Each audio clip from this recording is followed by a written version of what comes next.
Glenn Cass was the leader of the band. The music stops. Glenn Cass says, Deputy Peterson, are you having a problem back there?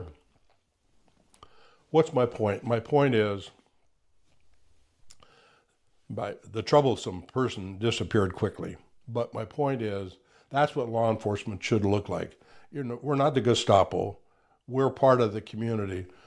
When that band leader sees somebody harassing a cop that they all like in there, he stops the music and asks if I'm having a problem. That's what law enforcement should look like. And that's what it looked like in my whole career.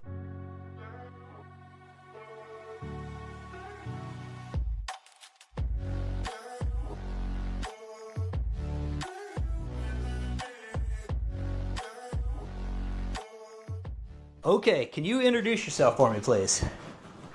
My name is Chris Peterson, and I'm retired from the Multnomah County Sheriff's Office. And I grew up in a little town of Clarkston, Washington, which is across the river from Lewiston, Idaho. And the last thing I ever expected to do was to become a cop. And I grew up in kind of a Mayberry days where I grew up. There was no such thing as crime. No one locked doors. And I ended up going to WSU after being a reasonably poor student in high school. I got into WSU, and my father was a school teacher, and I thought I would follow his footsteps. My dad was a great guy, so I went up to WSU, and I started taking curriculum that was associated with getting a degree in education. Well, probably my junior year, I had to collect lunch money in one of the classes. And when I was collecting lunch money for young kids, for their lunches, I said, this is not what I want to do. So I went to the catalog at WSU, and I started looking through the catalog just to try and figure out what I might want to do in life. And I was approaching a pretty serious time because Vietnam was raging, and I was going to need to go on active duty pretty quick in the Navy Reserves because I had joined that when I was in high school. So I looked through the catalog, and I don't really see anything that grabs me, but then I see an ad in the catalog for McKesson Robbins, and they were looking for people to work narcotics investigations in the drug company. And I thought, well, that sounds kind of interesting. And then I saw you could get a Bachelor's of Science degree in police science, and I said, well, that sounds interesting. So I enrolled in the police science classes at WSU. And I had great instructors. I had one that was a retired sergeant from law enforcement in Texas. I had one that was a retired Secret Service agent. Several of them were fascinating characters. Felix Fabian, who taught criminal law, was an incredible professor, and as it turns out, he lost a son over the skies of North Vietnam. One of his sons became an astronaut here in the United States. So Felix obviously had a pretty positive influence on the kids that grew up in his household, and he had the same kind of influence on me as a young police science student.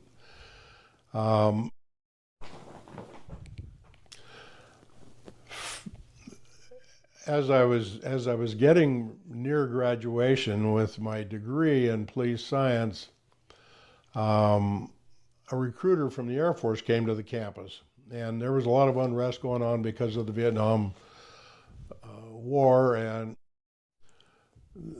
I was due to go on active duty in the Navy as a Navy officer because I had completed half of Navy OCS, and when I graduated, I was due to go complete the last 12 weeks, and then I was going to be a Navy officer.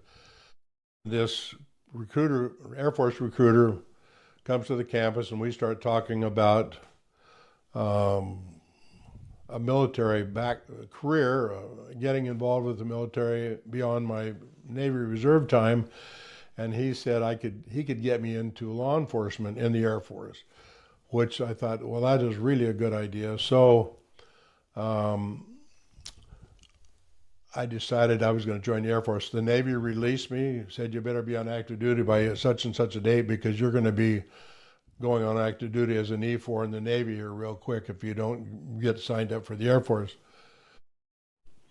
I went to Air Force OCS in Texas. By this time, I'd been to Navy boot camp. I'd been to Navy OCS, and so I had a lot of basic training under my belt at this point. And I got out of OCS and ultimately ended up getting sent to South Carolina, Shaw Air Force Base in South Carolina. And at Shaw, I was the number 2 or number 3 guy in a security police squadron. We provided law enforcement for the base. We exercised communications with local law enforcement, and we provided security for military facilities on the base.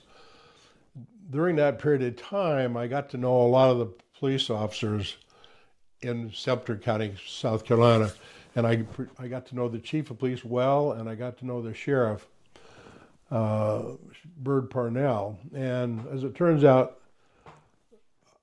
Palmer Junior College came to me and asked me if I would teach a police science class in Sumter, South Carolina. And I was so impressed with myself as a brand new second lieutenant. And I thought, boy, this is wonderful. I'm now an expert at law enforcement. So I said, sure, I would love to teach a police science class. And then the first day in the class, the sheriff was there, the chief of police was there, and they were enrolled in the class, as well as the number 2 guy in the sheriff's office and a bunch of guys with 20 years experience. And their purpose was to get a little bit of a formal education, which wasn't prevalent in South Carolina at that time. It was the worst day of my life because I've got sheriffs and chiefs with 30 plus years experience. The sheriff, who I became great friends with, was an expert in 5 different arenas: ballistics, fingerprinting. I can't list them all today, but I wasn't an expert in anything. And I thought, what the hell was I thinking about when I volunteered to teach a police science class? And I was totally unqualified. I had a formal education and I had no experience. But I developed friends with law enforcement in that community, and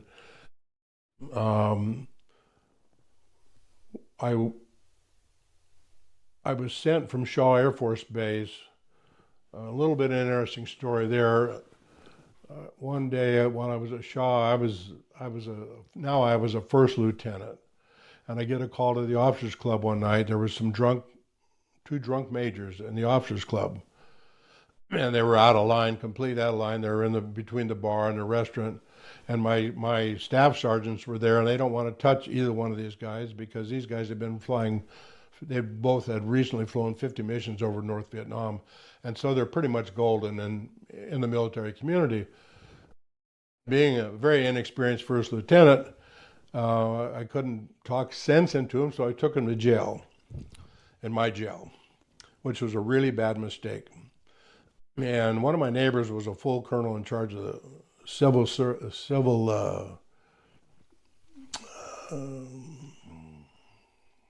the he took care of all the facilities on the base. I'm trying to remember the terminology was for it. But anyway, his name was Colonel Anderson. Colonel Anderson came up to me one day. He saw me in base personnel, and he says, "Pete, a lot of us were in the officers club the night that you took those guys away and locked them in the jail. And a lot of us thought it was really a good idea. But one guy that didn't think it was a good idea was the wing commander, and I hope you enjoy your new assignment overseas." So I found myself in South Carolina, and those people shouldn't have gone to jail. There was a better way to handle that. I messed up. I've never regretted the fact that I, in a sense, was punished for that decision. But it was a learning process. Sometimes judgment's more important than doing what you think is absolutely the right thing to do. So shortly thereafter, I find myself in on a Turkish air base 150 miles south of Russia. And I was a very happy guy. Now I'm associating with a bunch of Turkish pilots who had been trained in the United States. I'm learning to not to drink their raw key carelessly because it'll hurt you, and developed some real friends on the base. And ironically, one of the friends that I developed, which is really a strange story, was a guy named General Gokuri. And General Gokuri was, I think, a brigadier general, and he was a little bit of a character. And we're sitting in an alert barn where we're going to arm weapons if they're needed. And one day, General Gokuri, give you an example of what kind of a character was, he buzzes our shack. And there's Turkish pilots on one side and Americans on the other side. And one of the guys that I'm on duty with that night had spent quite a bit of time in Vietnam. And he crawls under the desk in a big hurry when we get this fighter jet going overhead about 150 feet. And I hadn't been shot at that much, so I wasn't really sure why he was hiding under the desk. But anyway, I got to know General Golker really well. And I've been there for probably a year on the base, or 6 months on the base. And one of my security police officers comes to me one day and he says, "Lieutenant, we had a little problem here on the routine patrol around the base perimeter. I got robbed." And I said, "What do you mean you got robbed?" He said, "One of those Turkish Oscars, as they're called, he demanded cigarettes from me and he pointed a gun at me." And I was shocked at what he said, but apparently Pall Mall cigarettes were pretty popular. And so the next day I happened to be just visiting in General Golker's office, which shouldn't have happened for a young Air Force captain at this point. And I just casually tell this general that we had a little problem last night, sir, and one of your guys robbed one of my guys for cigarettes. And the general takes it pretty seriously, and I don't think too much about it. It was just a kind of a bullshit conversation with the general. And about 11 o'clock that morning, my boss was a guy named Lieutenant Colonel Ray Gerfin. And I loved Ray, and I loved him till the day passed. But he is not a very happy camper because he's had a chat with the general about one of my guys getting robbed, and I haven't bothered to tell my boss about it. And I said, "Well, sir, I'm sorry. I didn't mean to bypass it. It was just a kind of a casual conversation." He said, "Well, I just left the general's office, and there was blood all over the office. And the reason there's blood all over the office is he beat the shit out of that guy." I said, "Well, sir, I am really sorry, and I won't do that again, I promise you." So, had a wonderful year in Turkey. I loved the Turks. They loved us. Things have changed a little bit, unfortunately, over the years. But when I got ready to leave, I decided I didn't want to make a career of the Air Force, and they offered me a continuation and offered me 3 different countries that I could go to if I didn't want to resign my commission. I said, "No, I want to be a cop." So I started applying into the sheriff's office because I had come to Portland, the Portland area, as a college student. My freshman year in college, I went to Clark College in Vancouver. And I loved Portland. I loved the area. And I knew that the Multnomah County Sheriff's Office was a pretty well-respected organization. And when I was in college, the county commissioner named Don Clark came to WSU and was recruiting people from the police science course at WSU, Washington State University in Pullman. And I was kind of taken by the fact that this important guy is talking to us young kids about a law enforcement career in Portland. So as I'm getting ready to get out of the Air Force, I came to Portland. And it was a very competitive time in terms of law enforcement. I was in serious competition to get hired. And even though I had a very good background, the competition was stiff to get hired.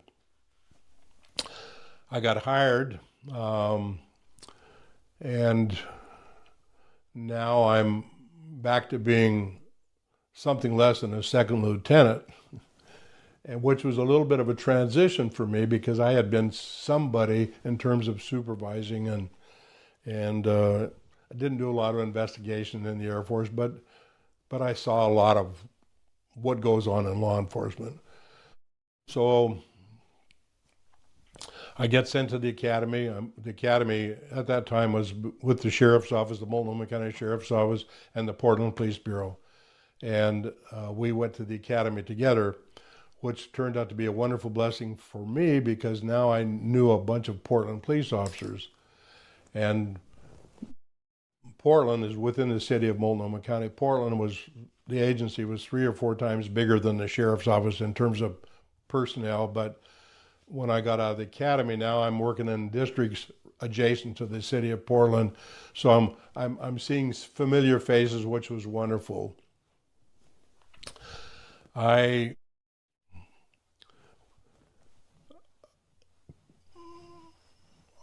had a good training program. I mean, I was with coaches for probably 3 months. They didn't give you a gun and a badge and tell you to go to work. They made sure that you understood what you were doing before you went out on your first day of patrol. And I have a very distinct memory of one of my first days on patrol by myself, and I'm out in the East Multnomah County area, and I see a drunk, and he's driving, and I decide to stop this drunk driver. He appears to be drunk. I stop him, and as it turns out, he's an iron worker, not a very big guy, but he's all muscle. And I make the traffic stop, and I forget to tell the dispatcher where I am, which is a typical mistake of young recruits. And pretty soon I'm wrestling with an iron worker. I'm not sure I'm winning, but I managed to get on my radio and say, I've just stopped a drunk driver and I need some help out here. And the dispatcher says, well, where are you? And I said, well, I'm not really sure, but I can see a 7-Up sign above me. And of course, that wasn't very helpful to the dispatcher. And I'd probably been told 20 times, when you make a traffic stop, make sure you know where you are before you turn on your B-rays. And that was a very valuable lesson that I didn't learn in all my training. I quickly was allowed to start working projects that were federally funded, sting projects. After I'd been in uniform a couple of years, my lieutenant, in charge of the night shift, said, Chris, you need to go to detectives. And I said, well, I'm not sure I want to do that, Lieutenant Miller, because I'm really enjoying it out here. And he says, trust me, you want to go. So I hadn't been on the sheriff's office very long, been with the department very long, and I got transferred to detectives. And that led me to the most fascinating career one could ever hope for. Right off the bat, I'm working with what was called a burglary tactical unit. And my first police partner was a guy named Gary Christensen. And Gary played football at WSU, and he was a great young police officer. We were both in the same academy. And all of a sudden, we are setting all kinds of records in terms of how many felony arrests we're making. And during that period of time, there was a total of 4 of us working this burglary tactical unit with a supervisor. And one time, we know these young burglars, and we're working undercover now. And one of these young burglars says to me, hey, Chris, would you give us a run down to the coast? We want to do a burglary down in Astoria, a couple of burglaries. They said, yeah, we'd be delighted to give you a ride down there. So we load these guys up, and they're doing dope in the back of the van as we head for Astoria. But meanwhile, we've called the state police down in Astoria, and I think probably the Astoria PD, and we told them exactly what was going on, what we were going to be driving, and we were going to let them do these burglaries, and then the plan was to get them arrested right after they committed the burglaries. So I'm driving a Ford Econo van, and the plan is I'll hit the brakes 3 times, and then you guys will do a traffic stop on us. Well, I'm hitting the brake 3 times and no one's doing a traffic stop on us. And I'm a little bit concerned about that. And so I pull over to a bar, and one of the people that's following us from a distance, a non-uniform guy, meets me in the bar.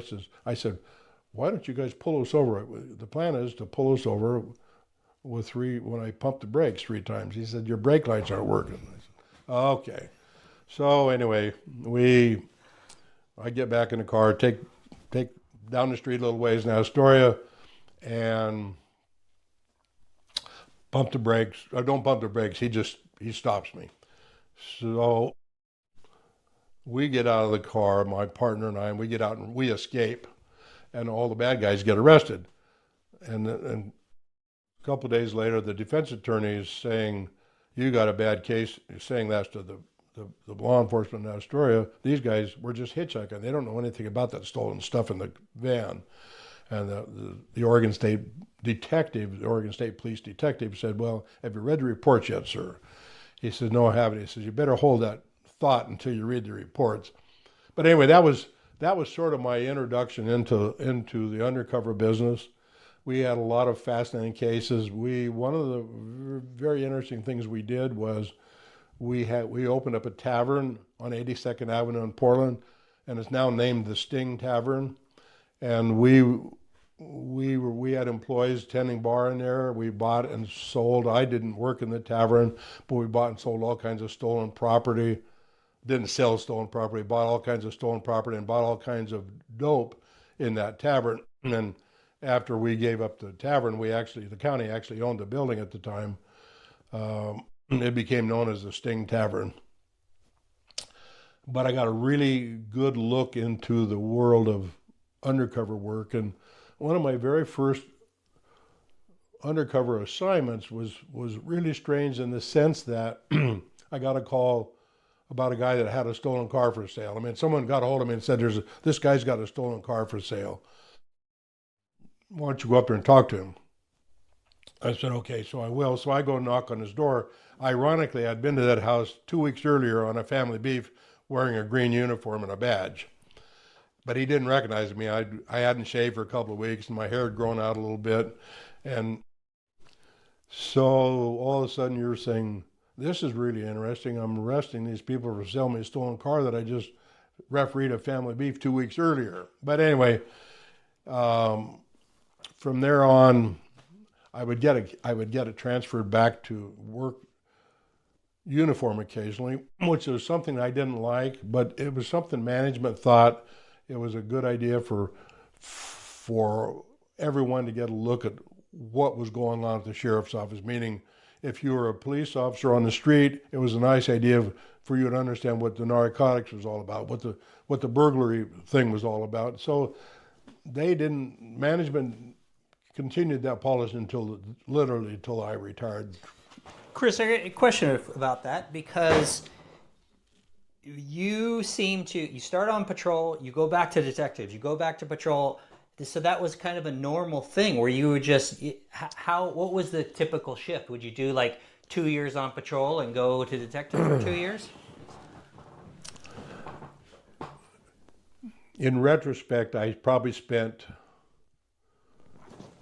60% of my time as a detective. Okay. And by the time I retired, I was working homicide primarily, although the department had downsized quite a bit because of some annexations. And occasionally when I was working patrol, if they had a situation that I was very familiar with, as a detective, they would call me back to work detectives because they knew that I had some particular insight into a significant group of people, for example.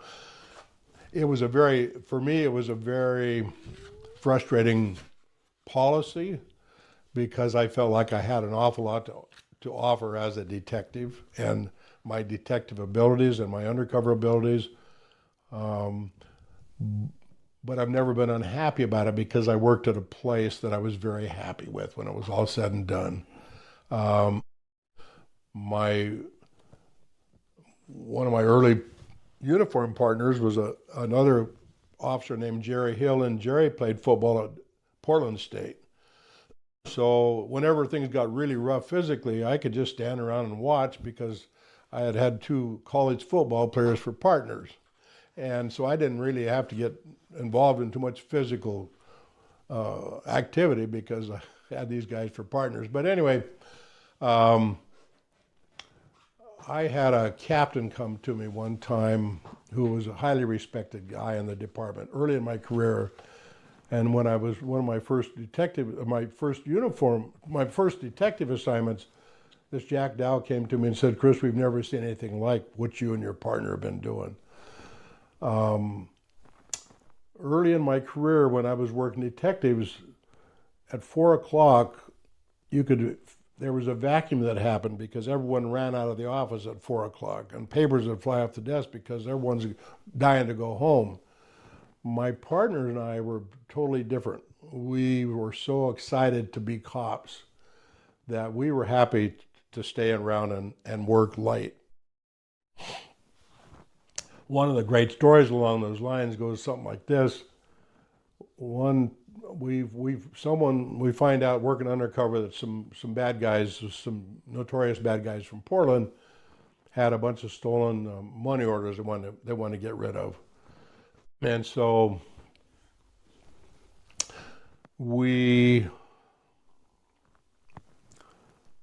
I called the boss and I said, I take it back. We go out and we meet these guys and they wanted a female to help them pass these stolen money orders.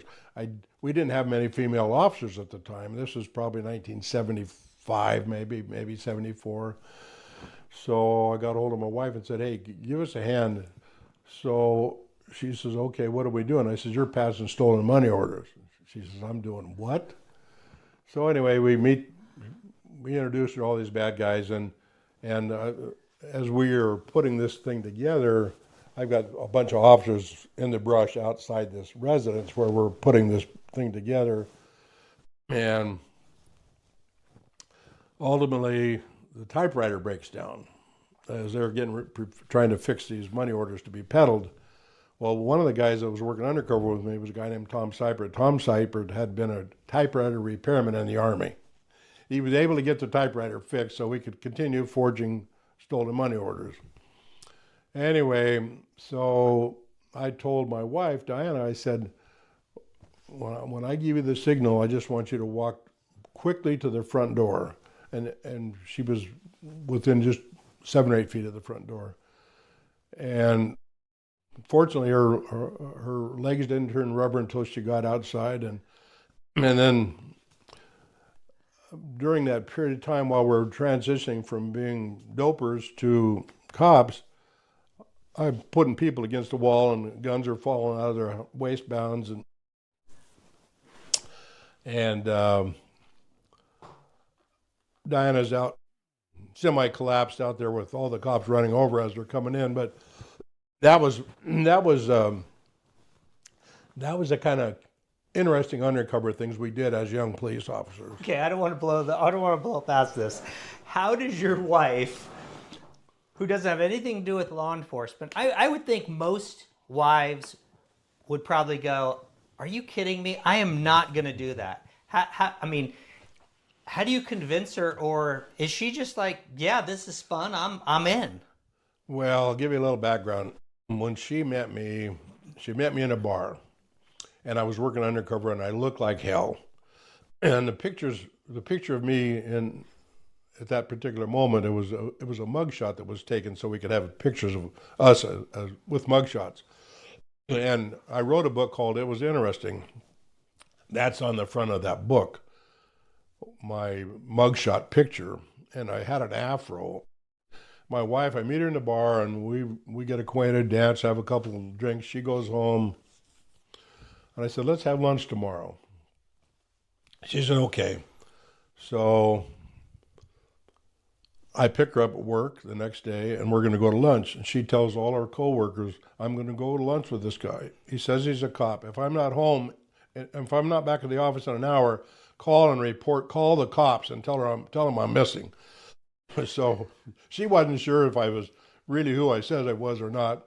But 50 years later, we're still together. Yeah, so she's kind of adventurous anyway. But she was an adventuresome thing, and she wouldn't do it again. I mean, but she was young and full of herself, like most of us at that age. Yeah.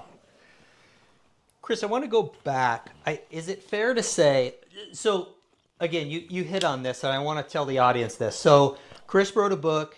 It's called It Was Interesting. It's a great book. I'm gonna put a link in the description here. Here's a picture of the book.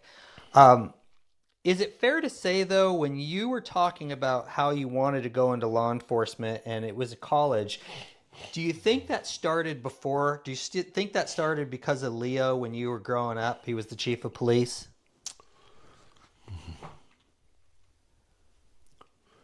We had a chief of police in Clarkston, Washington, and it was Leo Hellings. And he gave me several well-deserved traffic tickets when I was growing up, but he was a guy that was highly respected in the community. I think he had a career of his neighborhood of 40 years, but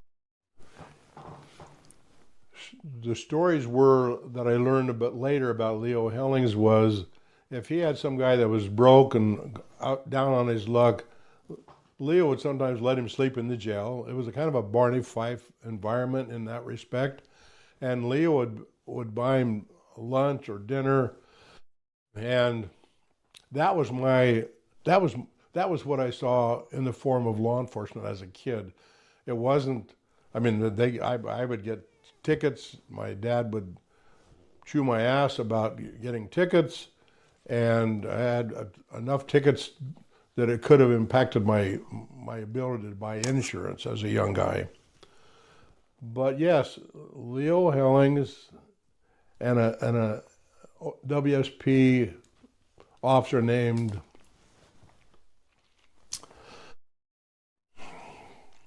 I'll skip the name. I'm struggling with the name, but anyway, they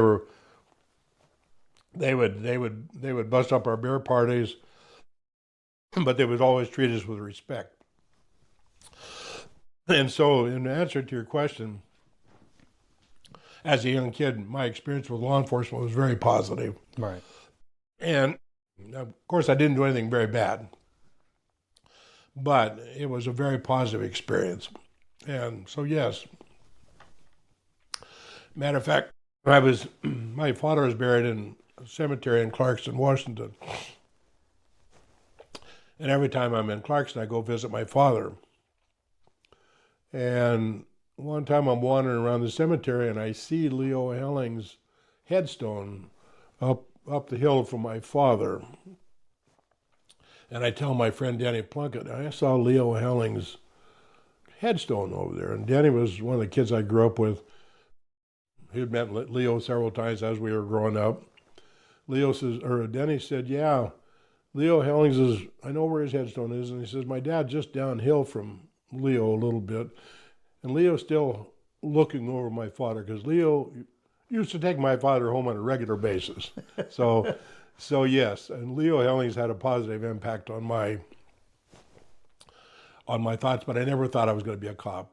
It was just, I had a great deal of respect for Leo Hellings. One of the things I thought was really interesting, Chris, when I'm reading your book, when you get on with the Multnomah County Sheriff, and I want to know where this came from, when you started on patrol, you made it a point to go and meet with all the business owners. You'd go and meet with bar owners, and you'd go and meet with these people, and I almost got the sense that you were kind of like a foot patrol officer in New York, where you were establishing a rapport with the community. Where do you think that came from, and how did that help you when you when you started on patrol, and even maybe later on when you were on a detective? I would like to think I'm a friendly guy, and I did get to know all the bar owners particularly, and it wasn't because I was in the bars drinking all the time, but I would go in and talk to the bartenders, I would go in and talk to the cocktail waitresses, and I have a myriad of stories about how well that worked in terms of law enforcement.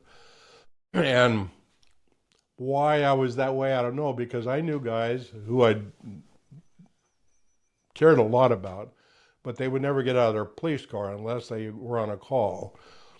And I remember saying to one of them one day, I said, "Why are you doing this job? You don't like it."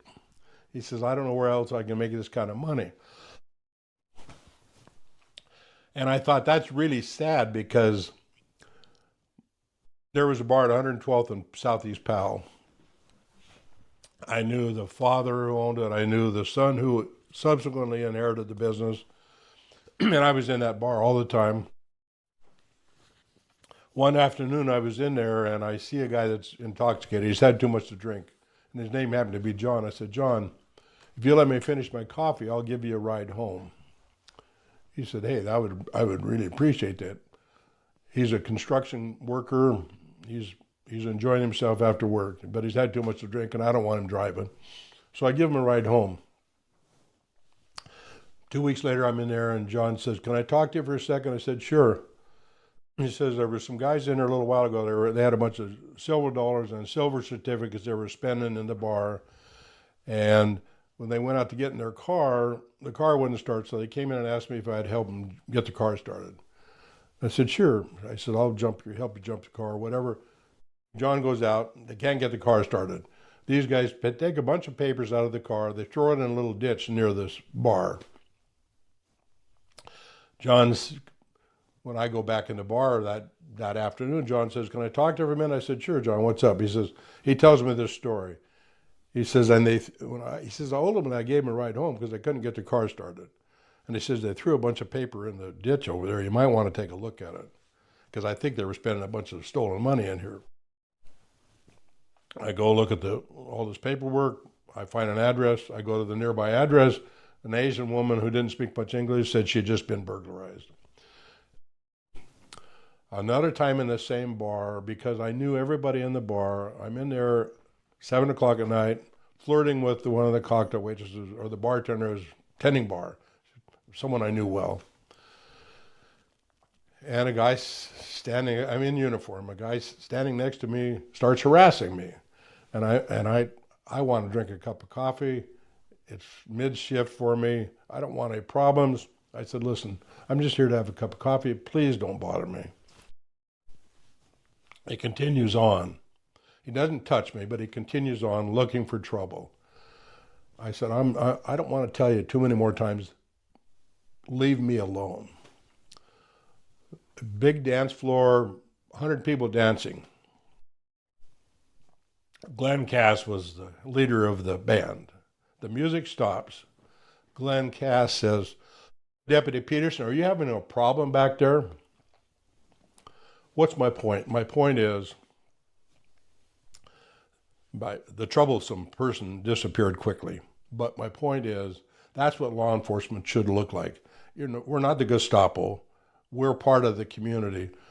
When that band leader sees somebody harassing a cop that they all like in there, he stops the music and asks if I'm having a problem. That's what law enforcement should look like. And that's what it looked like in my whole career.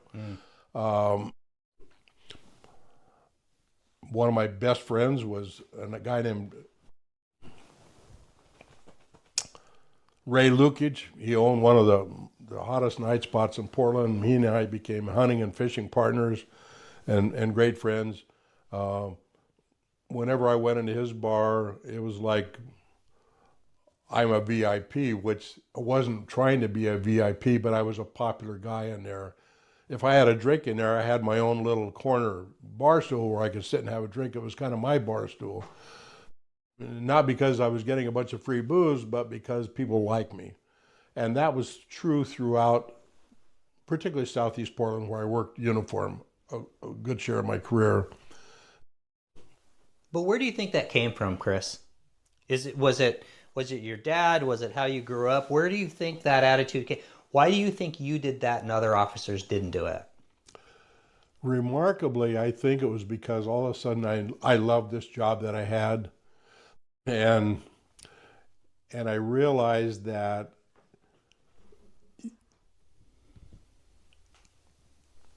you spread a little honey on things and all of a sudden you have a lot of friends. And there was people I arrested that I didn't feel very comfortable about over the years because I got to know them.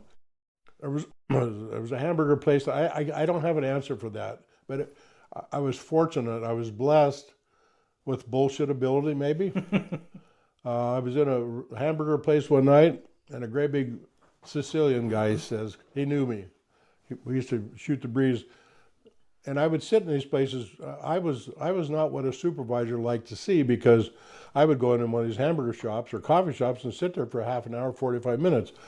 That looks like a lazy cop. Meaning, why is this cop sitting in this coffee shop for 45 minutes? The reality is that I'm solving crimes right and left, sitting in a coffee shop for 45 minutes. Al Pasnetti was a big Sicilian. Al comes to me one day and says, Chris, the house next to me, they're dealing a lot of dope, and there's a bunch of guns going around over there, and I want something done with it. Well, as it turns out, it was in the city of Portland. I said, let me see what I can do, Al.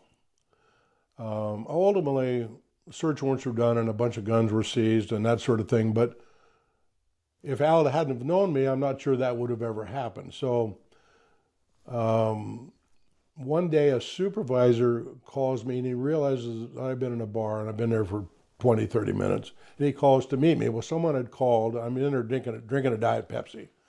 Someone had called the office and said, you got a cop in there drinking.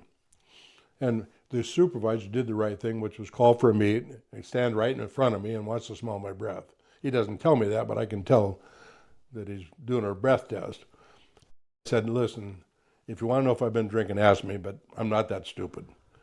But the point of all that is you get to know the community. And in that same bar one night, the mother of one of the bartenders was in there with her girlfriend. They were 75, 80 years old, and they had quite a bit to drink. And I was asked if I'd give them a ride home. I said, sure. I'd take them several miles away from the bar, drop them off, and they're having a good night, a good afternoon. I guess it was still in the afternoon. And when they get out of the car and walking towards the house, I said, don't you ladies ever do that again, so the whole neighborhood could hear. But that's what cops and law enforcement should look like. I mean, it's a tough, tough business, and there's a lot of people that want to kill you, and there's a lot of people that want to break your face. I didn't have much of a problem that way because I was pretty popular in the community. And so I can't tell you why it worked that way for me, but it did. Tell me, Chris, when did you start dealing with the show Cops? Because I remember kind of growing up with that, and then I remember even on the job, but you seem to be ground floor, and I think one of your sergeants was actually John Bonnell, right? Yeah, what happened was Cops, I think their first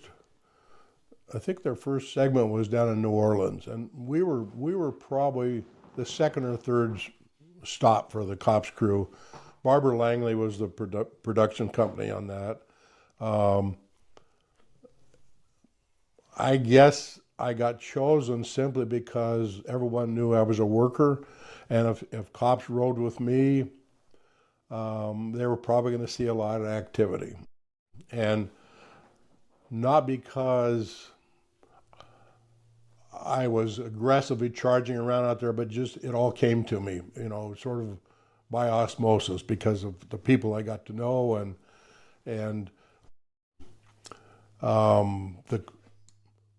I didn't. It wasn't an assignment you volunteered for. You were chosen to be working with cops. One of the all-time great folks that rode with me was a local photographer here, a cinema photographer from Portland named John Campbell. It was interesting to watch police work through John's eyes because John would go into these really ugly situations. You're wrestling with some guy you're covered with blood. You're going into these kind of hippie enclaves where there's a whole lot of dope going on.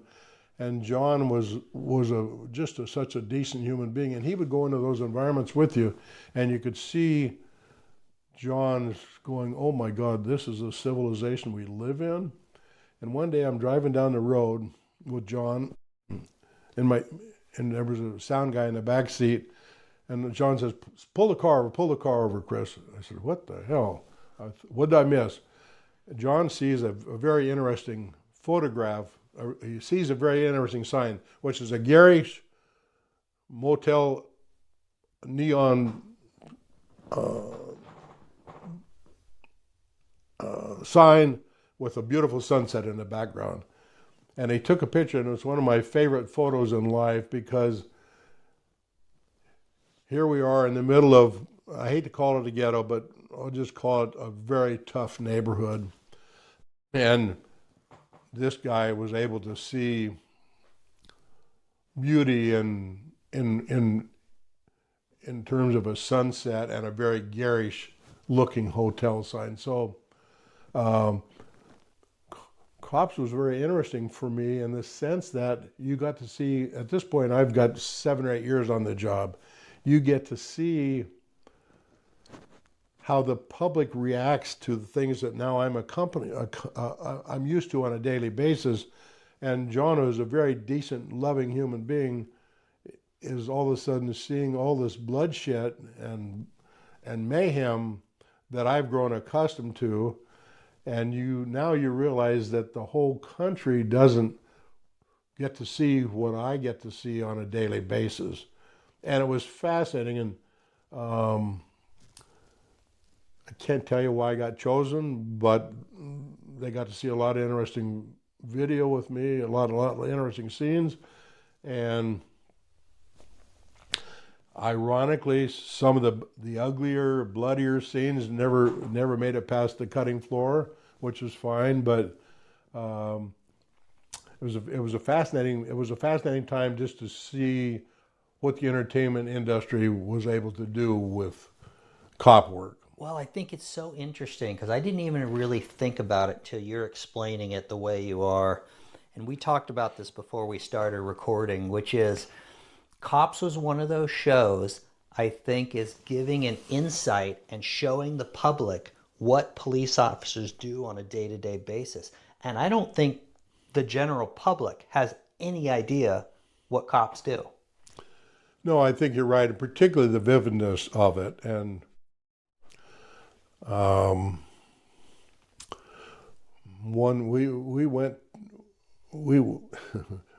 went on a call one time, and my favorite supervisor was a guy named Lauren Caddy, and I'd like to talk about Lauren just a little bit in a minute. But I don't remember what the injury was, but I remember Lauren on his hands and knees giving mouth-to-mouth resuscitation in a bloody environment. And bedlam is all around us, and there's this calm, collected, decent human being trying to save a life in the middle of bedlam. And I got to tell a funny story about Lauren, because everybody that knows me and knows Lauren, most of them have heard this story, but whenever I get an unpleasant character on the street and they want to fight with me, they want to sue me, they want to do all kinds of unnamed things to me and what they're going to do to my wife. And a lot of times, if I knew that we were just moments from a fisticuff, I would say, "Sir," usually it was always a male, I'd say, "Sir, I think you need to talk to my supervisor." And I would hear very routinely, "That's exactly what I want, you son of a bitch. Get your supervisor down here." God rest his soul, Lauren's left us. I would get on the phone and say, "171, can you meet me Citizens down here in 122nd and Stark? He'd like to talk to a supervisor." And invariably, as I was driving away, when my sergeant's talking to the concerned citizen, I would see Lauren tapping him on the chest. And then I would get back to the office later, and Lauren would say, "You son of a bitch, Peterson." I would say, "Sergeant, you make $1 an hour more than I do." So anyway, I still got a picture of Lauren in my office, and one of my favorite, he was my supervisor for a total of 8 years. And he was able to put up with my nonsense for at least 8 years. But I always enjoyed introducing Lauren to concerned citizens who didn't like me. So I think it's fair to say when I'm reading your book, Chris, that you had a heck of a career and you worked on just a multitude of really interesting cases. And I thought it was very apropos that I'm over here talking to you as this Hulu series has come up about the Happy Face Killer. Can you talk about your dealings with him? Towards the end of my career, and I think it was 1995, I retired a couple years later. I get a call from the Clark County Sheriff's Office, and they say they have a subject in jail in Clark County, and that subject has been arrested for murdering his girlfriend, a woman named Julianne Winningstead. And the Clark County detectives tell me that says he killed a woman named Tanya Bennett in Multnomah County. And Tanya Bennett had been killed several years earlier. I knew nothing about that case. At the time of Tanya's murder, I was working narcotics, and it was a busy city, and I was unaware of that murder. So I go to the Clark County Sheriff's Office. The guy's in, Keith Jesperson's in jail. And at this point in my career, I've interviewed hundreds of people in jail, and 80% of the time you can't believe a word they've got to say.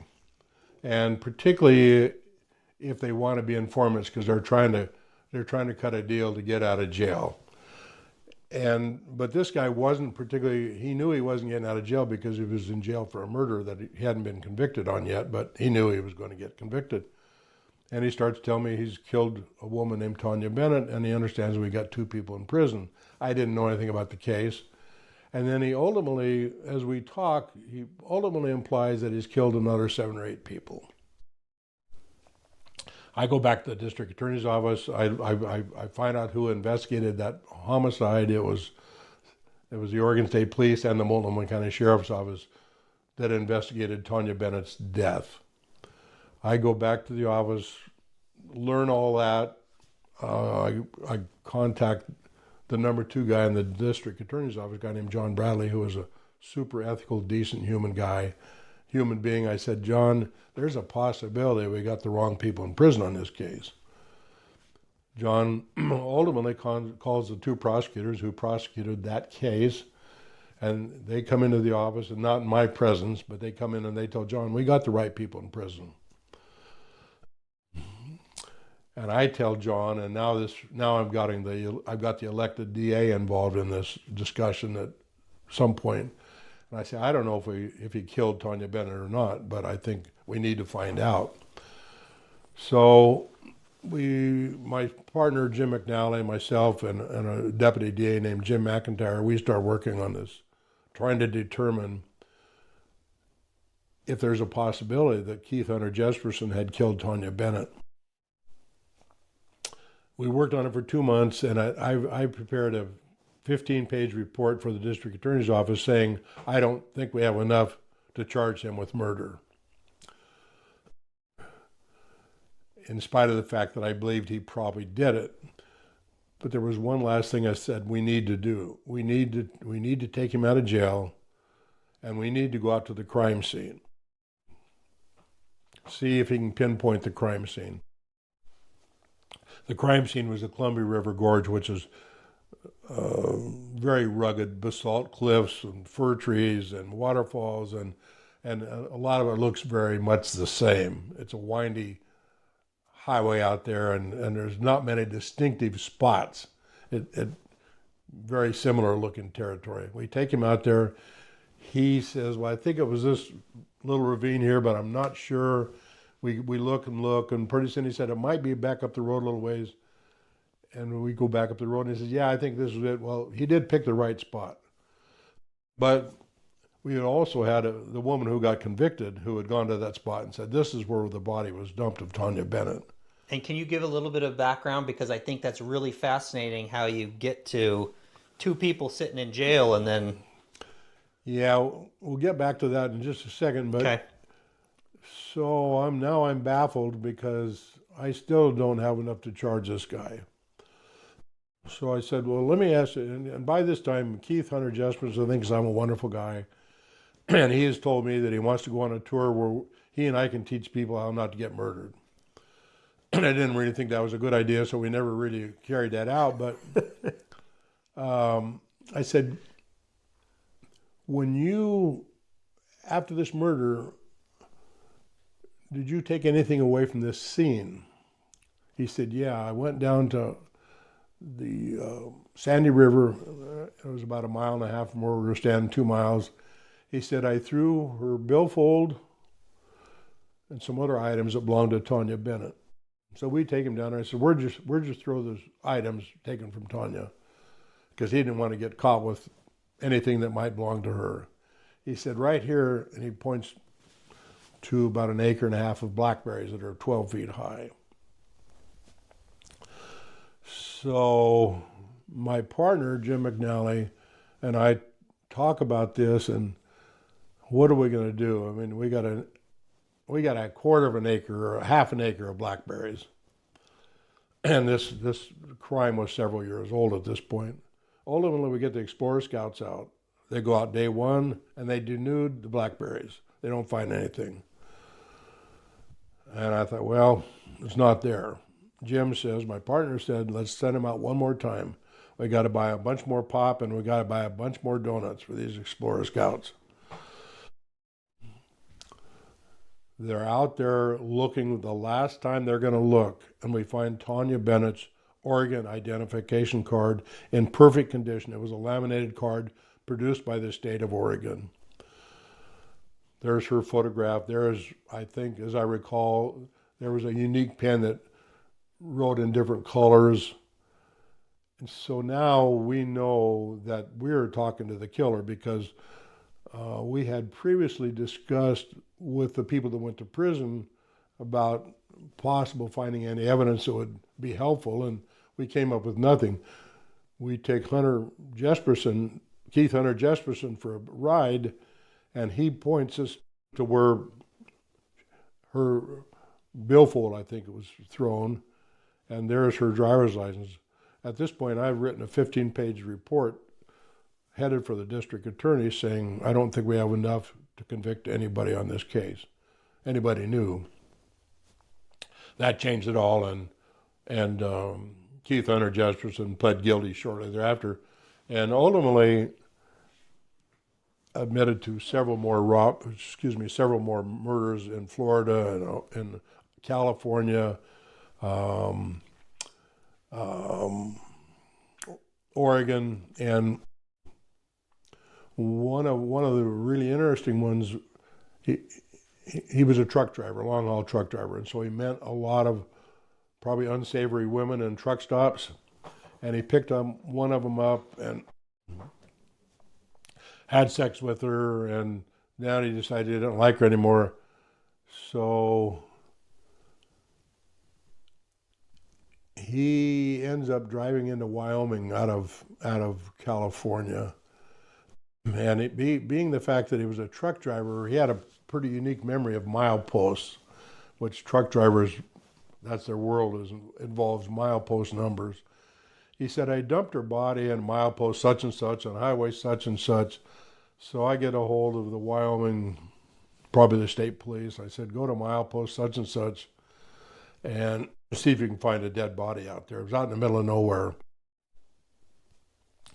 The body had been there a long time. It was badly decomposed, but there was a tattoo, I think it was on a shin or something, where there wasn't a lot of flesh, and there was a very unique tattoo that was seen on that body, which clearly identified this victim. But he was probably responsible for probably a total of 8 homicides. I didn't investigate those thoroughly because the county wasn't paying me to investigate crimes all over Florida, California, Washington, Oregon. But he was an interesting guy in the sense that he came across as a big, dumb farm boy. And I don't mean to demean farm boys because that's my background. But he didn't have any tattoo on him. He didn't swear. He was 6'4" or 5", probably, big guy. but the last guy you would expect to be a serial killer. And he was a serial killer. The people that were in prison for that case, the woman had a boyfriend that was a drunk, an alcoholic, and she was trying to get him out of her life. She originally called a parole officer and said, my boyfriend, John Sosnowski, I think might have been involved in this Tanya Bennett homicide. And so the detectives that were working at that time, and I wasn't, I was working narcotics, they start interviewing this John Sosnowski and to see what he knows about a homicide. And he's probably a serious alcoholic, and there was probably blackouts in his life that he was genuinely unfamiliar with. But there's never enough to arrest him, and ultimately his girlfriend, who was 10 years older than he was, she starts planning evidence to try and implicate him in a homicide. And one of the things that she did, they lived together, one of the things that she did is she wrote a note. As I recall, it said, T. Bennett, good peace. And she planted that in some of his personal effects. Well, at one point, the cops go out and do a search warrant on the place. They find that. There was a search warrant done on this woman's house, and when you do a search warrant, you leave a detailed list of what you take, and sometimes you say what you're looking for in a search warrant. I think probably in a search warrant they were looking for the fly out of a pair of jeans that had been cut out of the victim's clothing. This woman cuts a fly out of one of her granddaughter's jeans, and she plants it. So now the police are looking to charge her boyfriend, John Sosnowski, but they really don't have enough to charge him, and they're looking really hard because they're getting these little tidbits, but none of it's really making a lot of sense. And John doesn't, he says, initially he says, I didn't have nothing to do with that. And at some point he said, well, I'm not even sure, because he had such an alcoholic problem. So they take this woman out, Laverne Pavlinak's her name. The police take her for a ride. They take her out to the Columbia Gorge, and there had been a lot of media coverage about this homicide, and I think one of the pieces of media coverage, which is very difficult in homicide investigations when this stuff gets leaked, was the body was dumped X number of yards from a well-known structure in the Columbia Gorge. They take Laverne Pavlinak out there, these two detectives, and she ultimately points to a spot where this body had been dumped. So now the police think, well, this is weird. I mean, she's pinpointed the spot where this body was dumped. But they still don't really have enough. I mean, John Sosnowski's not admitting anything. They have no physical evidence to tie anybody to the crime. Laverne Pavlinak calls the detectives one day and says, okay, guys, it's showtime. They go back to her house, and now she says, well, I was there, and I participated in Tanya's death. And she describes how they drive out to a well-known landmark in the Columbia Gorge. John gets her out of the car. It's in the middle of January, so it was all highly improbable scenario, but takes her out and rapes her, and then she says that she helped tie a ligature around this woman's neck and kill her. Well, they take her home, the detectives take her home, and they get a hold of the district attorney that's been handling the case, the deputy DA. They said, Laverne just confessed to a homicide. The DA said, where is she? Well, we took her home. The DA is not very happy. He says, if someone confessed to a homicide, you got to put them in jail. These guys they're a little uncomfortable because Laverne looks like everybody's grandmother. So they didn't put her in jail, but at the request of the deputy DA, they go arrest her and throw her butt in jail, and they go arrest John Sosnowski and throw him in jail. Now, back to Keith Jesperson, we got 2 people in prison. I don't have enough physical evidence to charge Jesperson with anything in that case. We go do some serious looking through a lot of Blackberries, and we find Tanya Bennett's driver's license. Actually, it was an Oregon State ID card. So now we have enough to charge Keith Jesperson, and ultimately he pled guilty, and he's in the Oregon State Penitentiary for life, pending time in other penitentiaries throughout the country. But that's where Keith Jesperson will spend the rest of his life, is in the Oregon State Pen in Salem.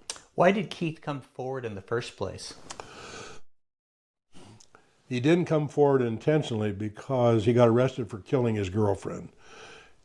His girlfriend lived in Clark County or Skamania County, and he killed her, and ultimately he was in his truck, and he gets arrested, and I think it was in Arizona, by the Clark County Sheriff's Office. He wasn't coming forward to tell anybody, but when he gets arrested for killing Julianne Winningstead, he realizes that he's going to go to prison for life. So the reason, he tells me, the reason that he decided to talk about the Tanya Bennett case was the fact that he started feeling bad because people went to prison for something he did. I don't believe that in a heart for a minute. I believe Keith Jesperson loved the attention, and he continues to court any kind of attention he can get. And there's been a number of publications and productions about him, and I don't think he ever had a guilt complex about the wrong people being imprisoned, which was terrible, but he likes the publicity, as evidenced by the fact that he and I to go around doing tours teaching people how not to get murdered, but he loved the attention. I interviewed him probably 4 or 5 times. He loved to talk to me. Give me a sense of him, though. Yeah, I talked to Gil Correa, who handled the Night Stalker case, who basically said the guy was evil. I mean, you just look at him. And I've talked to other people who have dealt with serial killers, and they said the same thing. I don't get that impression from this guy. There was nothing evil emanating from this guy. I've interviewed thousands of convicts, bad people, and if someone introduced me to Keith Jesperson tomorrow, and I had never met him before, I think it seems like a pretty nice guy. You know, I mean, he's not covered with offensive prison tattoos. I don't think I ever heard him swear. So he was an enigma for sure. Huh. Chris, let's talk about the Larch Mountain murders. I think that was a very interesting point in the book where I think it was I don't want to say a wake-up call, because by that time you had been dealing with all these, horrendous things that happened throughout your career, but I think it was maybe an eye-opener, it's fair to say? It was evil at its worst with young people. Okay. Ultimately, 3 young men were charged. I think there were 2 of them were 18, and I think one of them was 19.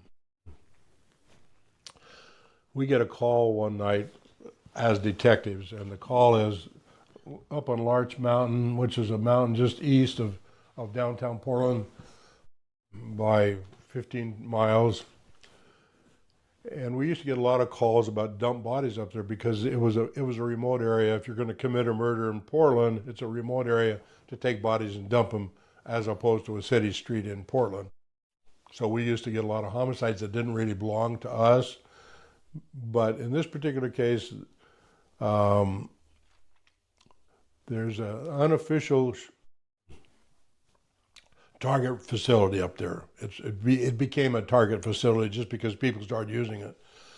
And if you would stop up there on any given day prior to this homicide, you would see literally thousands of empty brass, all over the ground, because people wouldn't pick up their spent cartridges, and so everyone knew that was a place to go target practice. So there's 3 young guys in Portland, and they are very interested in. One of them in particular is very interested in semi-automatic firearms, and he got some kind of a cheap thrill out of pulling the trigger when it would fire multiple rounds in a short period of time.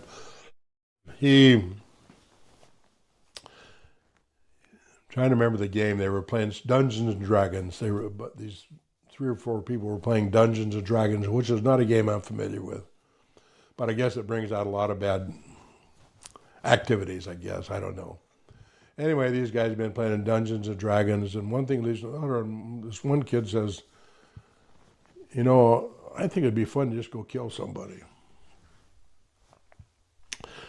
And pretty soon, these 3 guys get together. One of them, I think at least 2 of them are working. But anyway, they get together and they get in one of the kids' Volkswagen, and they head for Larch Mountain to go target practice. Well, they'd actually been up there once before, and they had these high-powered weapons with them.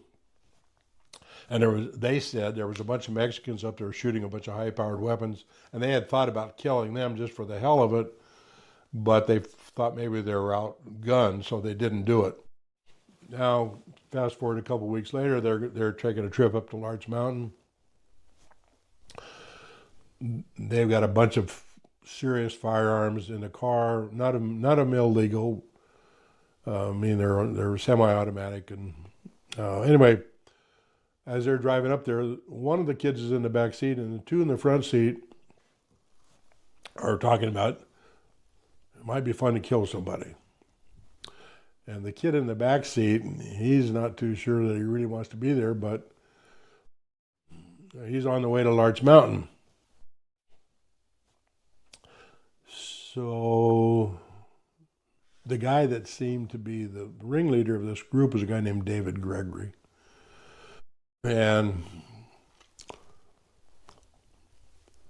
these guys are target practicing. They're shooting at targets. They've picked up, I think, a street sign on the way up, and they were shooting at that.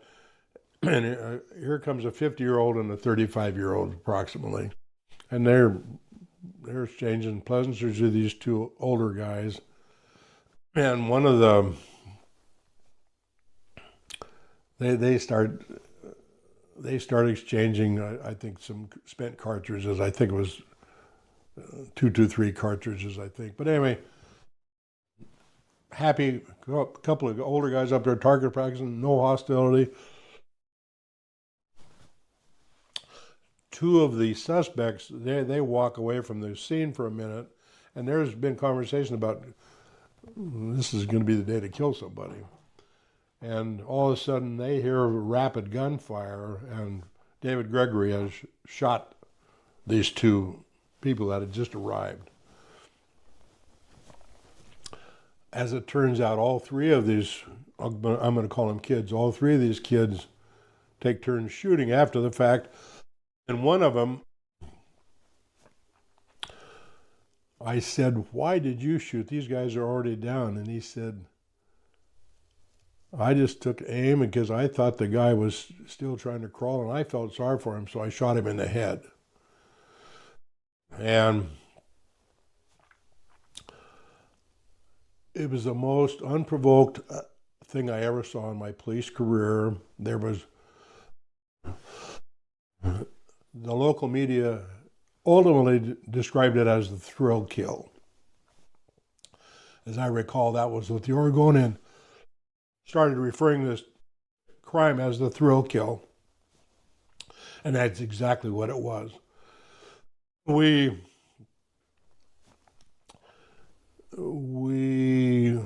ultimately arrested them all that night. What happened was the father of one of the kids was watching the news, local news in Portland, and there was something on the news about a shooting on Larch Mountain, and a Volkswagen had been seen leaving the area. Well, this guy's father's son had been up there with these other young people in a Volkswagen. The father goes up and talks to his kid, who's, I think, in bed at this point. He's not confessing, but ultimately the law enforcement's notified that something's not right here.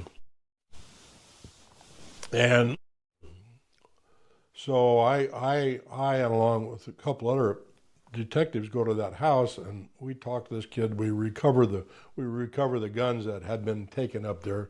Some of them were the father's hunting rifles. We recover the guns. We take this kid to the office. He tells me who his co-conspirators are. Ultimately, we arrest them all that night.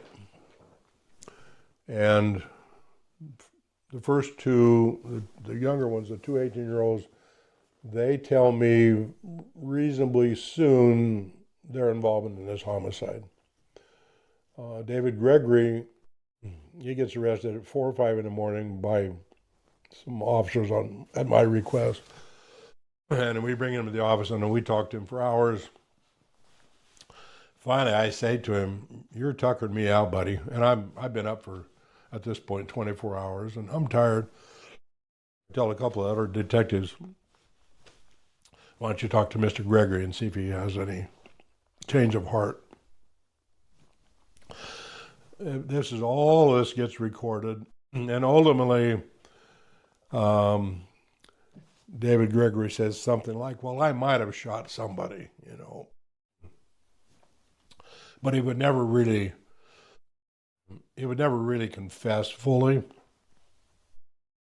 And ultimately, we go to court, and we've got confessions from two of them that are clear-cut confessions. We've got the guns that are involved in this brutal murder.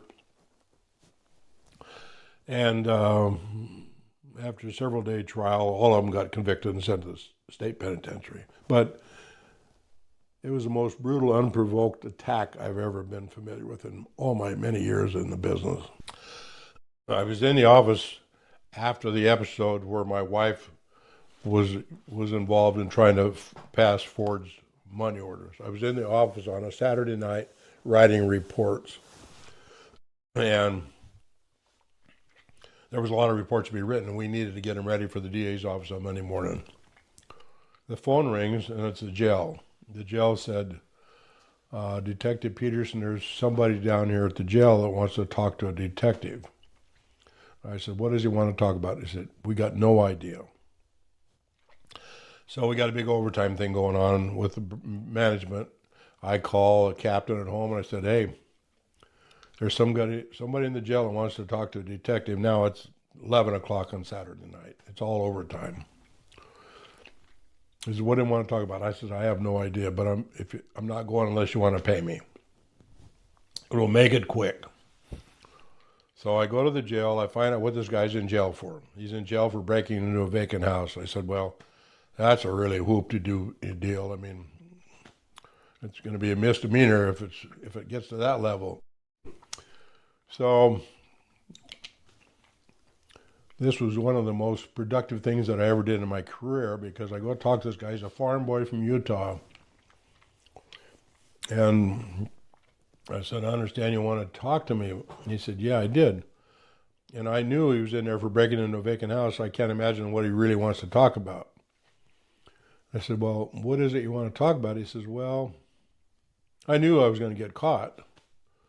And I'm thinking I got a serial killer probably." And he says, "Where do you want me to start?" "Well, I really don't know how to approach that." I said, "Well, let's just talk about the last one." He said, "I robbed Nendell's in Beaverton last night, and the monkey mask, and the gun, and the $500 is in the crawl space of that vacant house." Okay, well, that's all positive. Now we got a robbery. Why? I'm trying to think why this guy's telling me this story. But he is a farm boy from Utah, and he thinks once his fingerprints are taken, that everything he's ever done wrong in life is going to become public record. So we take him out, and we get to the vacant house, and we find the monkey mask, the $500, and the gun. And then we take him back to the office. "Is there anything else you want to talk about?" He said, "Yeah." And he tells us about 11 armed robberies in Los Angeles. They're all motel robberies. And a guy named Jack Giroux was working robbery homicide division, which is kind of an elite organization at LAPD. And I write these reports as best I can because I don't know about Sepulveda Boulevard and whatever the other cross street was, but I've done my best to try and document these 11 armed robberies when I don't know the city and I don't know if there's even a report, right? They all end up on Jack Giroux's desk. One thing leads to another. Jack and I become best friends, and Jack gets a hold of me one day and he says, "Do you guys want to come down here and testify?" I says, "Hell yes." So Jack, "It's raining up here." He said, "Well, the DA's office wants me to just come up and get a statement from the guy, and so we don't have to bring you guys down." I said, "Well, whatever works, Jack." So Jack and his partner fly up from LAPD to take him down to the state penitentiary in Salem. Jack is 6'2", 6'3", 325 pounds. Jack walks talk to this guy, and he says, "Hi, my name's Sergeant Jack Giroux from LAPD. You don't want to talk to me, do you, boy?" He says, "No, sir, I guess I don't." Jack looks at me and says, "I told those people at the DA's office they wouldn't talk to me. You're going to have to come down and testify." So that became a friendship that was incredible, and Jack was one of the founders of a group called the California Robbery Investigators Association, which is an incredible organization that's been around for 50 years now. I started going to all their conferences over the years, and pretty soon, if I needed anything in San Francisco, I had a guy to call. If I needed anything in New York City, I had a guy to call, all because of Jack Giroux and the connections he'd made in a 50-year career or 52-year career. And so that particular confession by some farm boy from Utah about a bunch of armed robberies in LA turned out to be a huge change in my career, because all of a sudden I've got the best connections you can have on West Coast law enforcement. And anyway, the end of that story, but it was a fascinating story. But Jack took us out.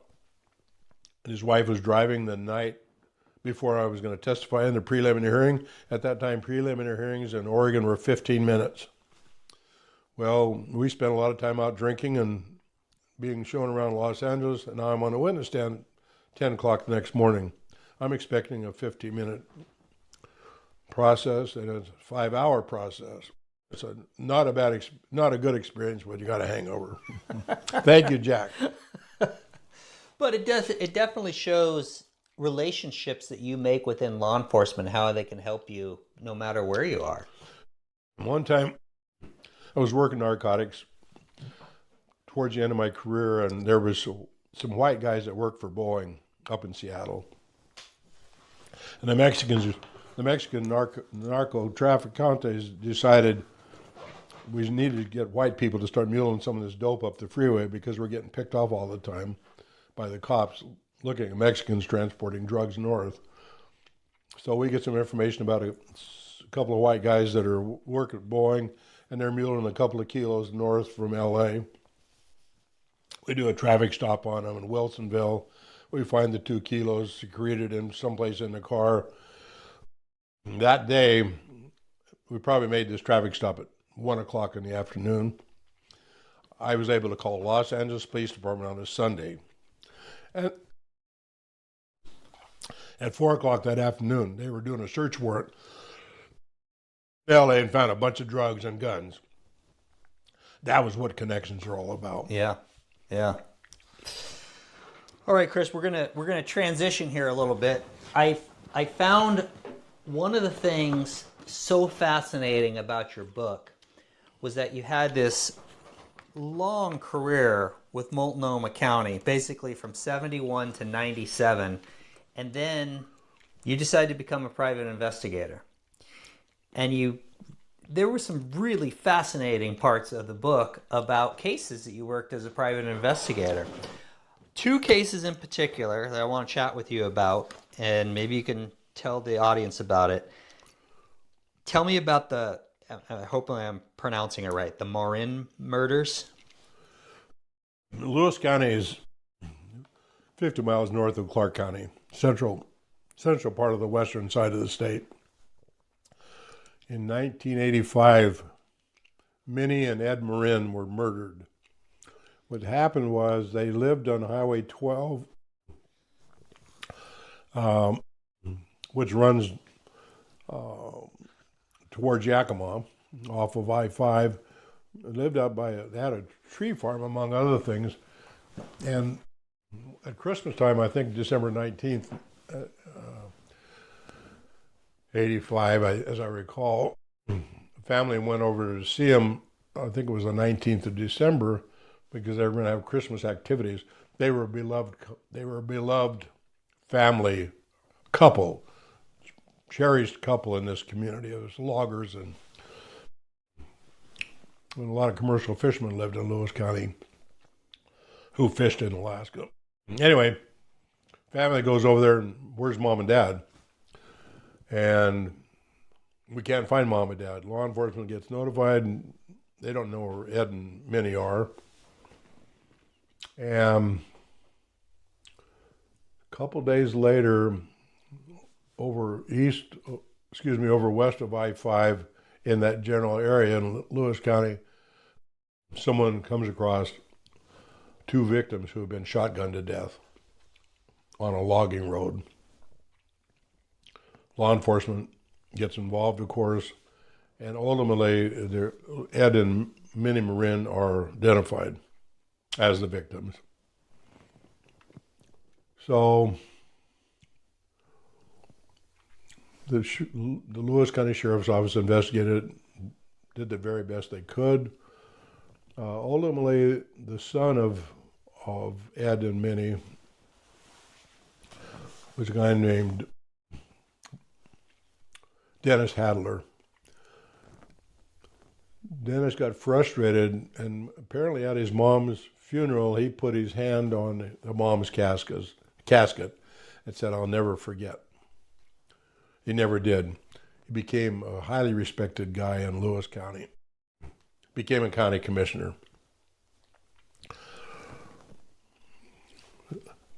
I was a board member of a group called the Oregon-Washington Lawmen's Association for many, many years. And because of that, I knew a lot of police officers in Oregon and Washington. And I've been retired for several years from law enforcement. One of the lieutenants up in Lewis County got a hold of me and said, "Chris, we got someone up here that would like to hire a private investigator. Would you be interested?" I said, "I don't know, let me talk to him." So I ended up meeting Dennis Hadler, who was a wonderful human being. He tells me the story, and I said, "Yeah, I'd be delighted." My partner, who worked the thrill kill with me, was Jim McNally, and Jim and I got hired together. The sheriff's office in Lewis County, who I became great friends with, but they didn't like their local media very well, particularly the crime reporter. I didn't know the crime reporter, or I don't have any beef. It was a female. I don't have any beef with her. So one of the first things we do is we talk to the press, and we say, we're here in town to work on this case. One day, Dennis Hadler gets a phone call, because Dennis, as a county commissioner, had his home phone number on his business cards. I mean, that's what kind of a guy he was as a politician. After we start kicking stones a little bit, Dennis gets a call from a guy, and the guy said, "I know who killed your mother and your stepfather." Ed was actually Dennis's stepfather. So he tells us, this caller tells Dennis Hadler, the victim's son, what he knows. Jim and I sit down and do a detailed interview with this guy, and he tells me he knows the suspects. He grew up in a little community called Mossy Rock, as I recall. And he said, "One day I was 17 years old. My mom has taken me to the dentist in Jailhouse, I think. We're driving down the road, and I'm in a big hurry, and it's foggy. My mother's going very slow. I keep telling my mother, speed up, I want to get to the dentist and get this over with.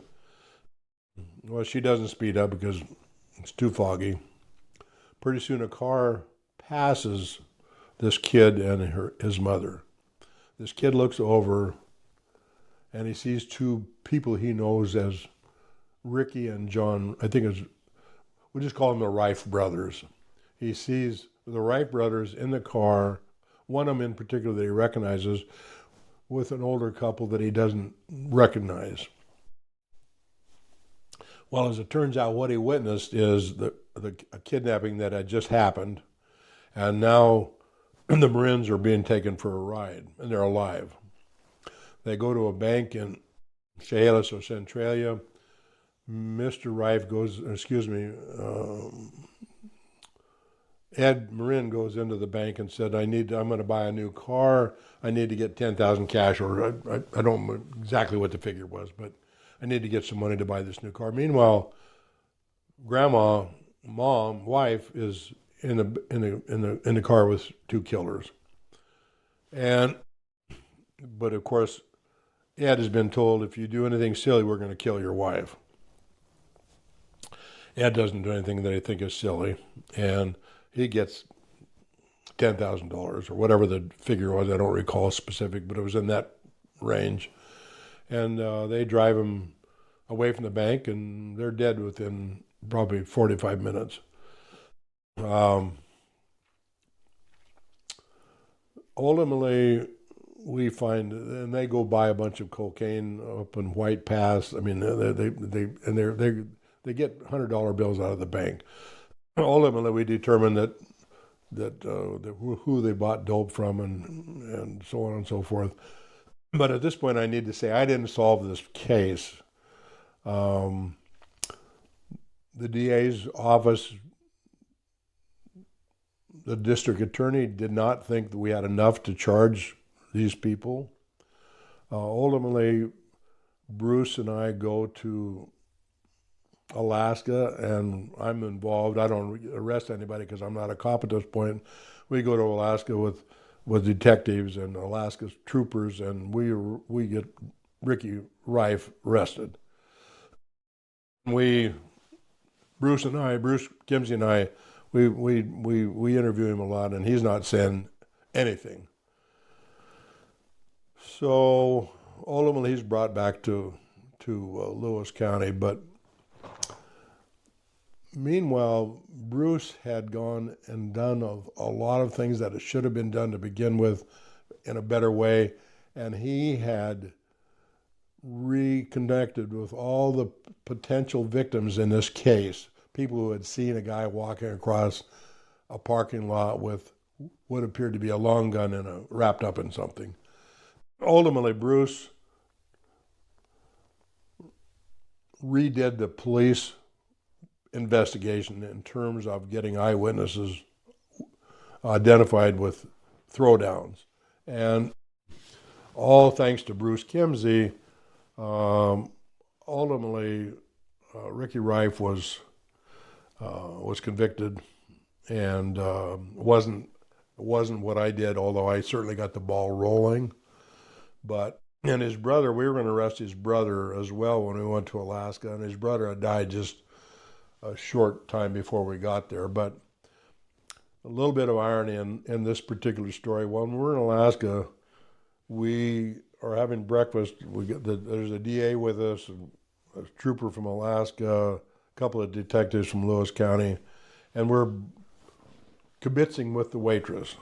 And we're not telling her what we're doing in town. And it's a very small town. I'm trying to remember the name of it, but it's a place I never want to go back to again. But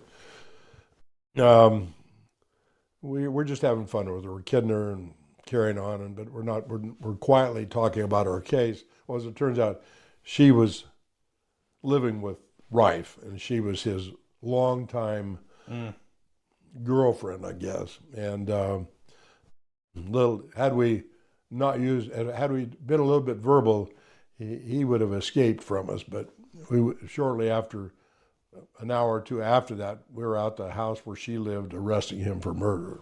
But anyway, How long did it take from when they were murdered to when they finally got convicted? they were murdered in '85.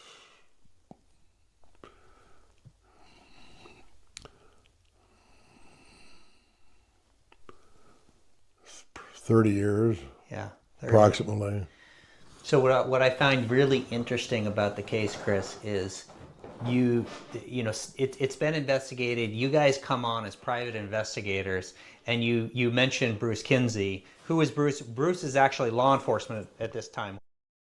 Bruce is a detective with Lewis County. Okay, so Bruce is a detective with Lewis County, but what I find super interesting, and this probably, I can't imagine it happening very often, is you're a private investigator. Now, you have background in law enforcement, obviously, but you're working hand in glove with law enforcement. Did that happen very much in your career? No, ironically, after that, or during that period of time, and we investigated a long time, and my partner and I did not solve the case. Mm-hmm. We had someone come forward because of our media connections and contacts, Sure. saying, I'm a witness to what happened. Right. And the reason he didn't report it at the time, according to him, was his mother was terrified, and his mother said, "Don't say anything about this because these are bad people." And there's a small community up there. She was convinced something bad would happen if this kid snitched these people off. As it turns out, the mother had passed away, as I understand it, from cancer just recently. And that's why he felt like he could call, and based on our media attention, Yeah. that's why he now felt like he could make a phone call and talk about what he was familiar with. And that was how a conviction was obtained. Again, Bruce did the bulk of the heavy lifting. Right. Because Bruce is going to be the interview that I post after yours, can you tell the audience the story about Bruce in the bar up in Alaska? Because as you describe it in the book, Bruce can sell ice to an Eskimo.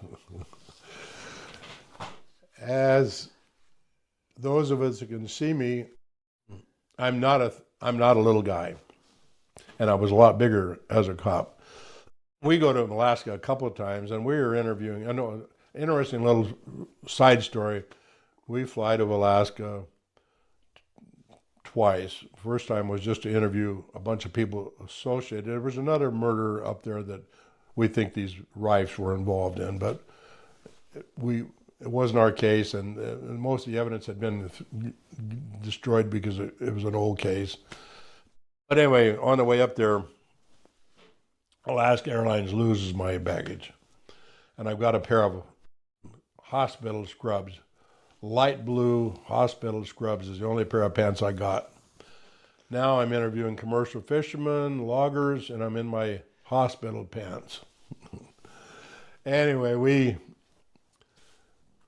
we do a lot of interviews, and with some pretty serious characters, and they're all wondering, who in the hell is this guy wearing his aquamarine pants? Anyway, so Bruce and I were celebrating our unsuccess, I guess. We're in a bar one day in a little bigger town in Alaska than where we arrested these people, but Bruce has got the best bullshit ability of anybody that I know, and pretty soon he starts telling these people that I'm a famous jockey. One thing leads to another, and pretty soon Bruce has got this whole bar convinced that I'm a famous jockey. And at that point, I probably weighed 250 pounds, 6 foot tall. But anyway, that's Bruce Kimsey, and if you're lucky, you'll get a chance to talk to Bruce. Okay. Okay, last case I want to talk with you about. We're just going to call it the F Fe Azar case? Azar. Azar. About 1995, my partner and I arrested Keith Jesperson. We've talked about that. It became a kind of a media sensation in the local media because two people who had been incarcerated were now being released from prison. And it wasn't necessarily media attention that I was particularly enjoying, because basically we're saying that some mistakes were made in this from a prosecution standpoint. One day I'm sitting in the office and a petite, beautiful young woman comes in with her mother-in-law, and her name is Pune Antasari. Pune said, Chris, we've been reading about you in the paper, and I'm very interested in your ability to help get people out of prison who have been imprisoned. My mother was murdered in 1989. My father went to prison in 1990, early 1990, for the murder of my mother. I've never believed my father committed that murder. I said, I can't do that, Pune, because, and I will say that Pune's parents they left Iran at the fall of the Shah in Iran. Her father was a very well-educated, probably the best word would be scientist. He was in prison for killing his wife. Pune, when this happened, she was, I think, in graduate school and had very little money. She ultimately hires my former partner to do some forensic work on the case, a guy named Rod Englert.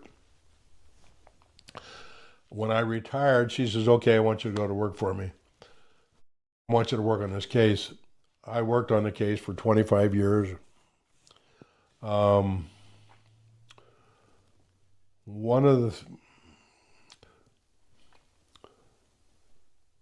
It was a difficult case for me simply because I was pretty close to the Clark County Sheriff's Office growing up as a cop. I worked with those guys quite a bit. Didn't know them as well as I knew my own colleagues, but I was very familiar. I lived in Clark County, and I lived in Clark County all my police career.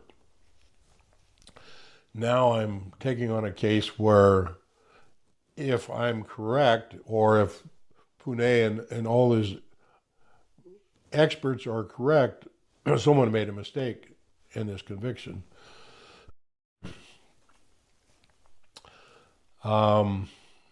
One of the things that happened was, keep in mind this is 30 years after the homicide, a little more than 30 years. One day I contact the person who had been the maintenance guy in this large apartment complex where F Fe Azar was murdered. She had a child care facility away from where she lived, and one morning, 6:30 in the morning, she walks out. She was assassinated in the parking lot, and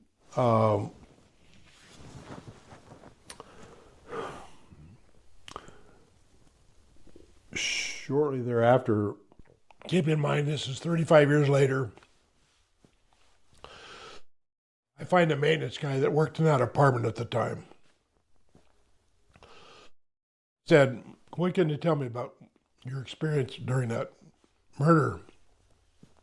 He said, not much. He said, the day after the murder,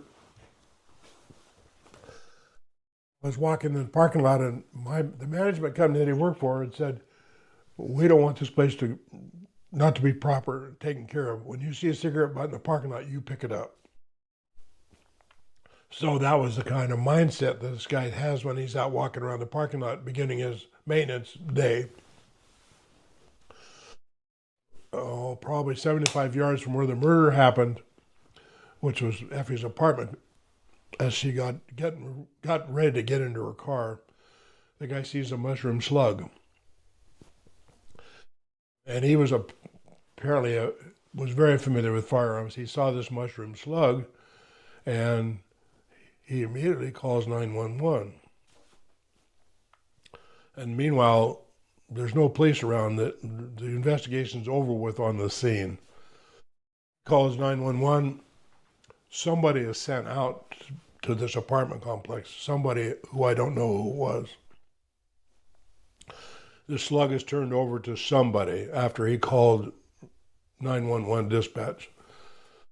That slug never got entered into evidence.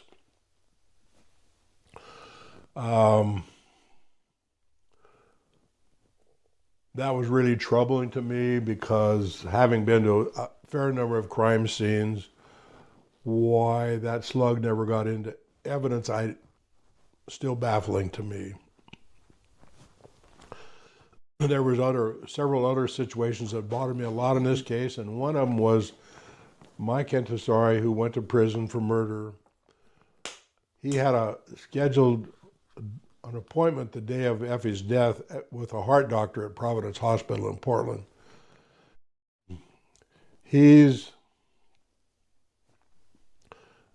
Gets off from work as a professor, drives to Providence Hospital, which is north of where he worked. And when he goes in and has his appointment with the doctor, when he comes out, he's met by a couple of Clark County detectives. They tell him why they're there, and they ask if they can search his car. He said, sure. He says, I don't know any reason why you can't search my car. They search his car, and they're looking for a firearm because they've learned that he's gone to work from home. They learned this through his son, who was a teenager at the time, and he was at the house when the police went to Mike Entisari's house. And Mike and Effie were estranged and in the process of a divorce, which is why a lot of attention was directed towards him. They asked the police, can we search your car? He said, sure, help yourself. They searched the car, no gun. And apparently they told him they were looking for a gun. So now he drives to a law firm downtown Vancouver, down near the courthouse, and apparently there's some surveillance. He's not arrested. There's some surveillance that takes place. He goes into an attorney's office down there, and she's actually the attorney that's representing him in a divorce. But now he needs to talk to legal counsel. She gets in the car with him. They drive to his house in central Vancouver, Washington. There's a search warrant being executed at his house. I don't remember now if the search warrant covered the car as in the affidavit, but nevertheless he was asked again, can we search your car? And I don't know. I want to be a little careful. They searched his car again, and a gun was found underneath the floor mat in the back. I've always been a little puzzled why a gun was found the second time. And one of the possibilities was that when F Fe Azar was murdered, she was involved in a process of trying to establish a significant child care facility here in Vancouver. She was involved with some people, and she had secreted money from her husband. She was in this process of divorce. So anyway, when about the time she was murdered, a significant amount of money that she had in her possession in some form or another disappeared, was gone.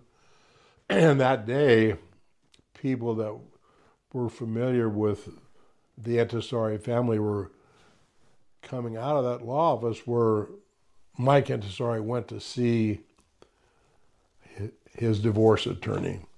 So there is a possibility, and the law enforcement didn't have surveillance constantly on Mike Entisari's car. There is a possibility that someone was able to plant a gun in the car. Certainly a possibility, but it always bothered me that at the time Mike was initially stopped and he wasn't arrested, there was no gun in the car, no gun in his possession. Several hours later, he drives to his law office, his lawyer's office. Car's under surveillance most of the time. He goes back to his house with his attorney, and the gun's found in the car. We've ultimately, I didn't direct this investigation. It was done by a very significant law firm in Portland.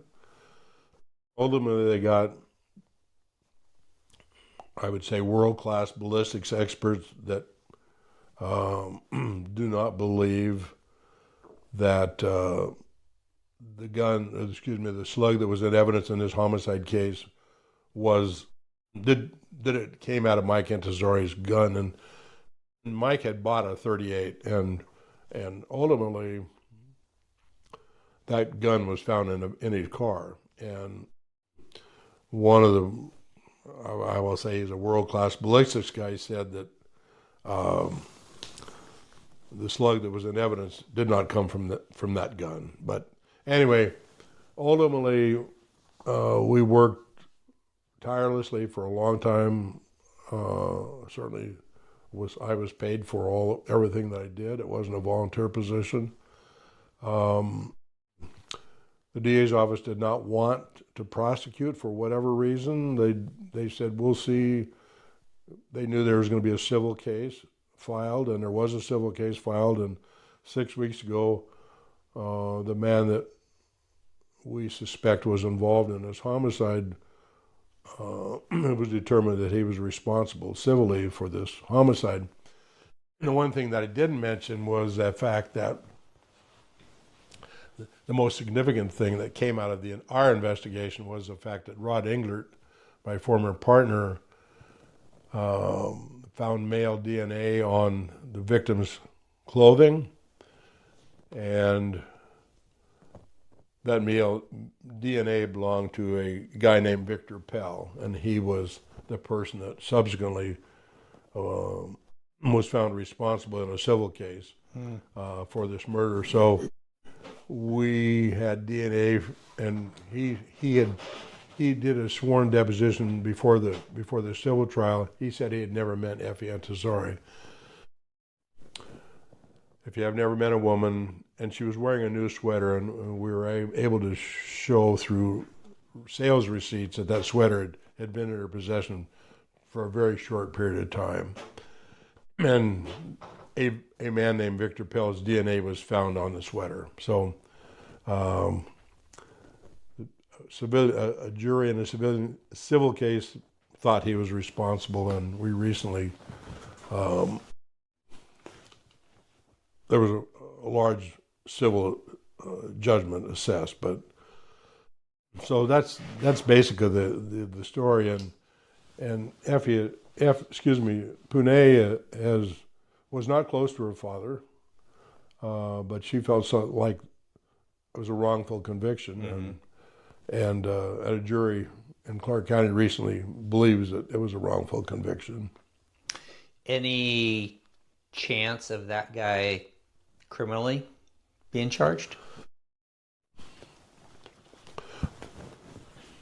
There's been a lot of pressure put by the law firm and by Pune personally. Mm-hmm. She's got a lot of media attention on this case. There's been a lot of pressure been put on the prosecutor's office, and I think part of the problem is he's 85 or 86 years old, and I suspect that's part of the issue. It's like, do we really want to spend $500,000 on a case to get an 86-year-old? Right. I mean, I don't want to badmouth the prosecutor's office here, but I will say that when after I'd been involved a little while, I sent a very personal letter to the Art Curtis, who was the elected DA in this county, a highly respected guy. I sent him a letter, and I said, several years ago, your detectives called me and said, we got a guy in jail over here that says he killed Tanya Bennett. And it was been very easy for me to ignore that, but I didn't ignore it. I came over, and then I spent 2 months determining that the detectives from Clark County had some valid information that they had got by Jesperson running his mouth. Mm-hmm. He said, now what we're asking you is to take a similar look at this case in Clark County because we think there's a possibility that the wrong people got convicted. Art Curtis never answered my 3-page letter. So I think that was unfortunate. Yeah. And I'm not, Art Curtis, as I understand it, talking to fellow prosecutors around the state of Washington, was a very highly respected guy. But sometimes I think we have to dig just a little bit deeper sometimes on these cases. And I think in this particular case, when I was asked to investigate it, I got a hold of the detectives who had worked the case on F Fe Azar.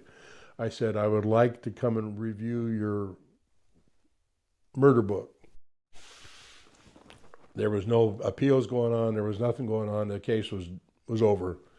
They said, yeah, okay, come on down and you can look at the books. 3 or 4 days later, I show up and all of a sudden I can't look at the books. I'll just leave it at that. Okay. Very interesting, though. I mean, you work on it for 25 years and you actually get a civil judgment on that. Yeah. So, Okay, Chris, couple of last questions. Let me talk to you a little bit about Oregon in general. You mentioned this in the book, and we talked a little bit before we started recording. What do you think happened in Oregon? Because I saw the same thing happen in Seattle. Great cities turned to crap. Well, give me your impression. During the bulk of my career, probably 20 years of my 26-year career in Portland, Mike Shrunk was elected district attorney. And if, for example, I'll give you an example. There's a big mall, one of the early malls in the country in Portland, and that mall started having a lot of criminal problems. I could say they were gang related, but this was really before we had organized gangs in Portland. But the proprietors of this big, beautiful mall got a hold of the district attorney's office and said, we need help. We got serious problems out here and we're not getting the proper response from law enforcement. The elected district attorney took that project on and pretty soon that problem got cleared up. So what's my point? My point is, if you have an attorney like a deputy, or excuse me, a prosecutor like Mike Shrunk, and you got sheriffs like I worked for many years, and chiefs of police who I had a lot of respect for in the city of Portland, when they see, if you have those kind of people who see a crime problem and they try and do something about it, and they send guys like me out who are willing to work hard and solve problems, then they get solved. What happened was, in my opinion, we meaning law enforcement in Multnomah County, we first of all, state legalized or decided not to prosecute possession of small quantities of drugs. And these are just victims of themselves, according to left-wing media. And they're just poor folks that have fallen prey to the drug problem.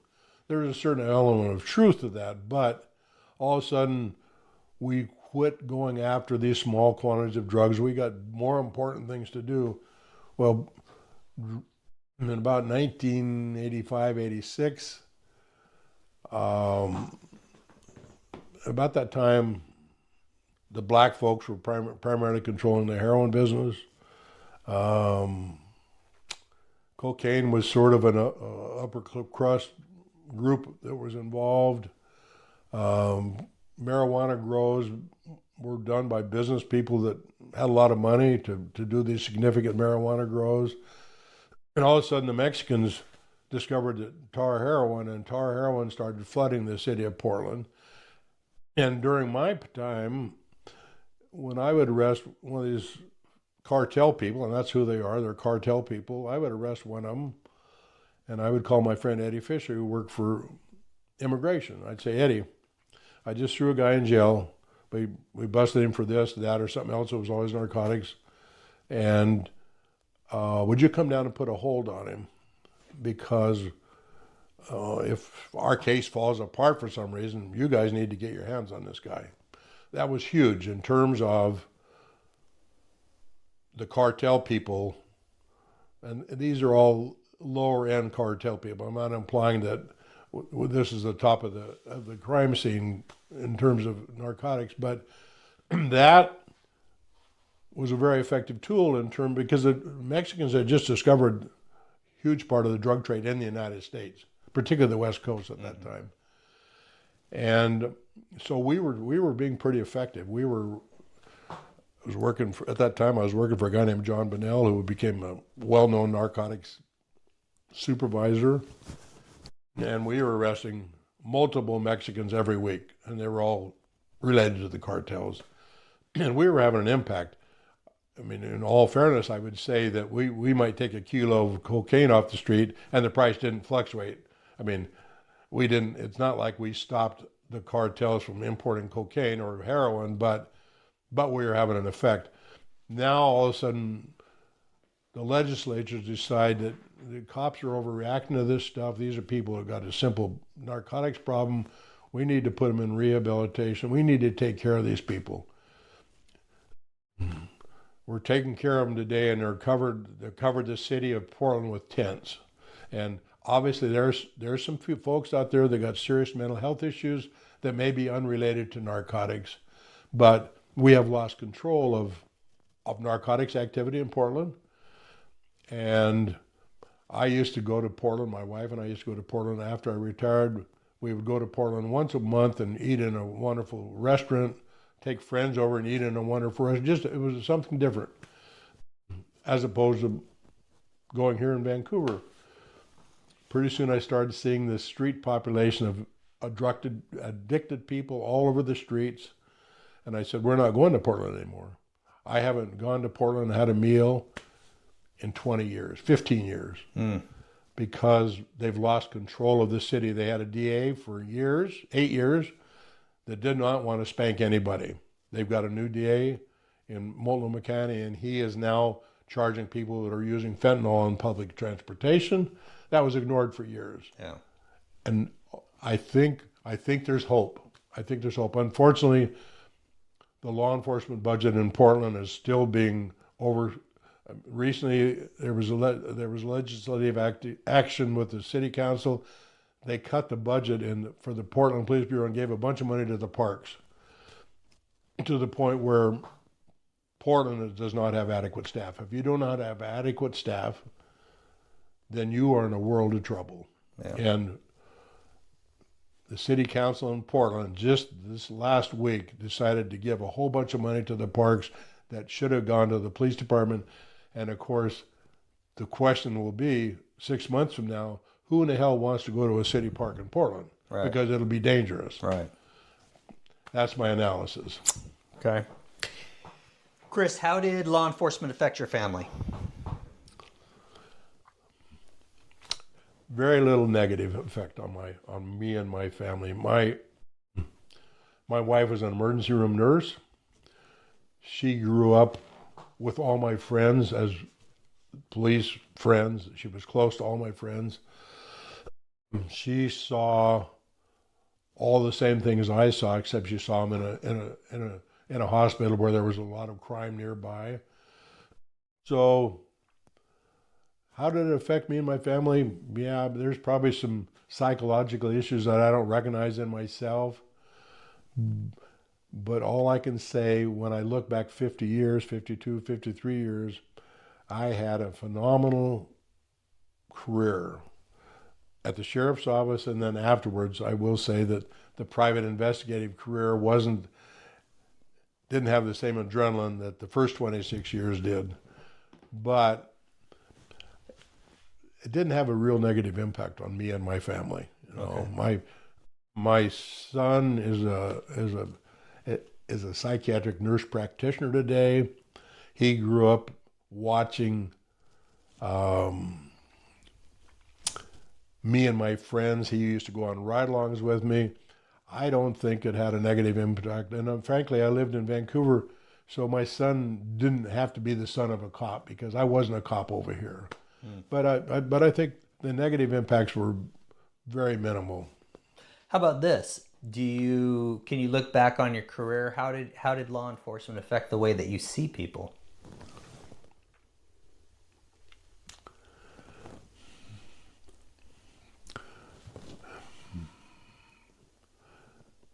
I guess the way I see people is I don't see bad people anymore. I mean, I know they're there, but I don't look for them. I avoid them like the plague. And if I'm going to hire someone to do some work on my property, I'm damn sure about who I'm going to hire and have on the property.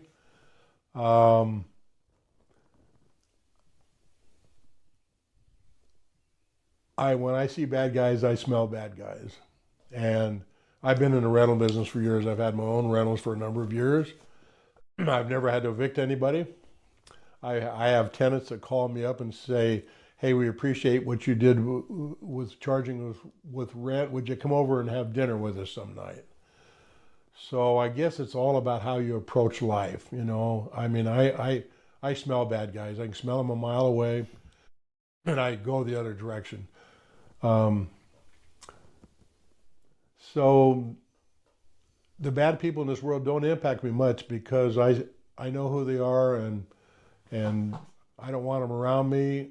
And so I got to say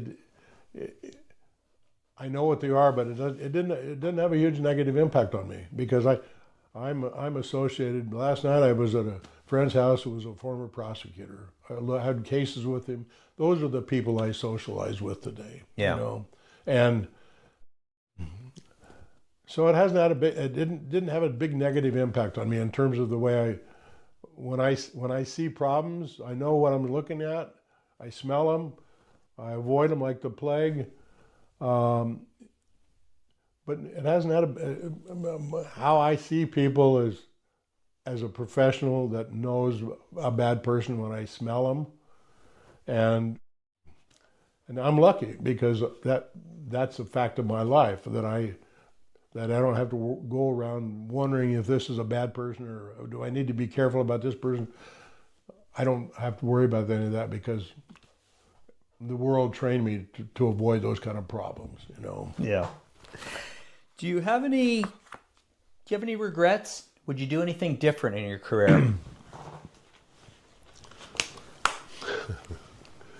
One of the few regrets I got is throwing two Air Force pilots who were majors who had been flying over North Vietnam. Each of them had the 50 mission crosses on their hats.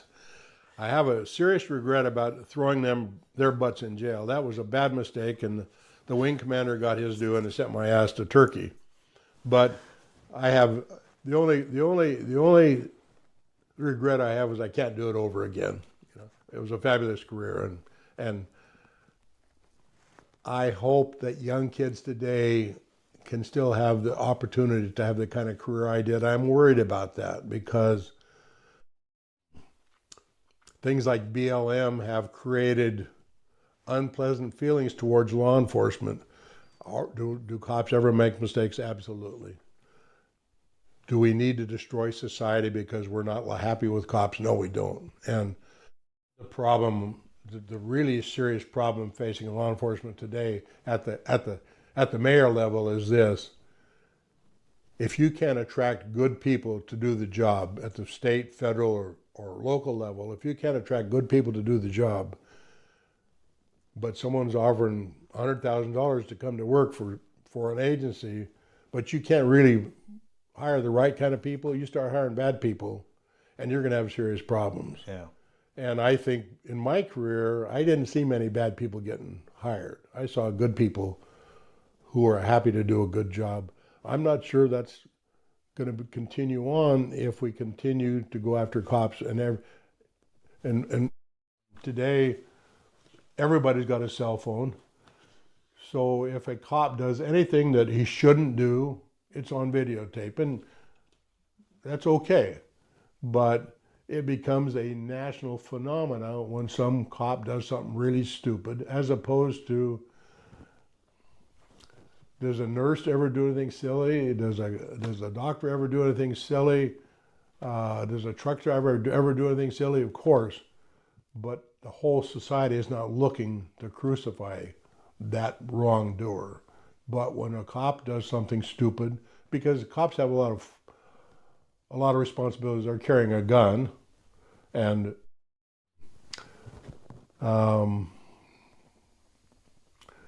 that carries a lot of responsibility. And just one quick story. I got called one time to go to a very liberal organization in Portland. They were going to hire their attorney. They were going to fire their attorney. It was going to be a hostile termination. I'm a private investigator, and I'm hired because they're worried about this hostile termination with their attorney. So I go to this very liberal organization, and they said, we're going to fire this attorney tomorrow, and we need to make sure that nobody gets hurt here. And we're talking about the staff at this organization. And I said, yeah, we can handle that. I'll bring somebody else. And she said, well, what will you show up with here? And I said, well, I'll show up with a gun and handcuffs. And she said, well, what will you do? I said, well, if I bring a gun, I'm prepared to kill him. This person slaps the desk and says, that's exactly what I wanted to hear. So that's sort of what cops are faced with today. If you happen to be doing something that the public really likes, then you're a hero. But if you happen to be doing something that the public doesn't like, you're not a hero. But oftentimes you did what had to be done. And unfortunately, police officers shoot people on a regular basis. And it's that, or do you get to go home and visit your wife? Right. But when any police officer shoots anybody, they are wrong. I mean, that's the way the media treats it 90% of the time, and that's being really hard on our society. Yeah. Can you talk about, just real briefly, people are watching this, some of them are wanting to go into law enforcement, and hopefully this bond remains, but can you talk about the bond in law enforcement, how it was when you were on the job?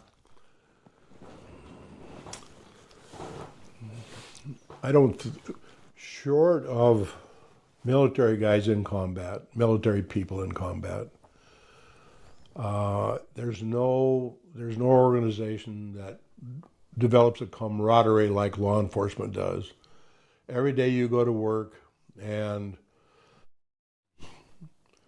there's a possibility that someone wants to shoot you just because you're wearing a uniform and a badge. And because of that, you develop this innate faith in that person you're with. And one time I was with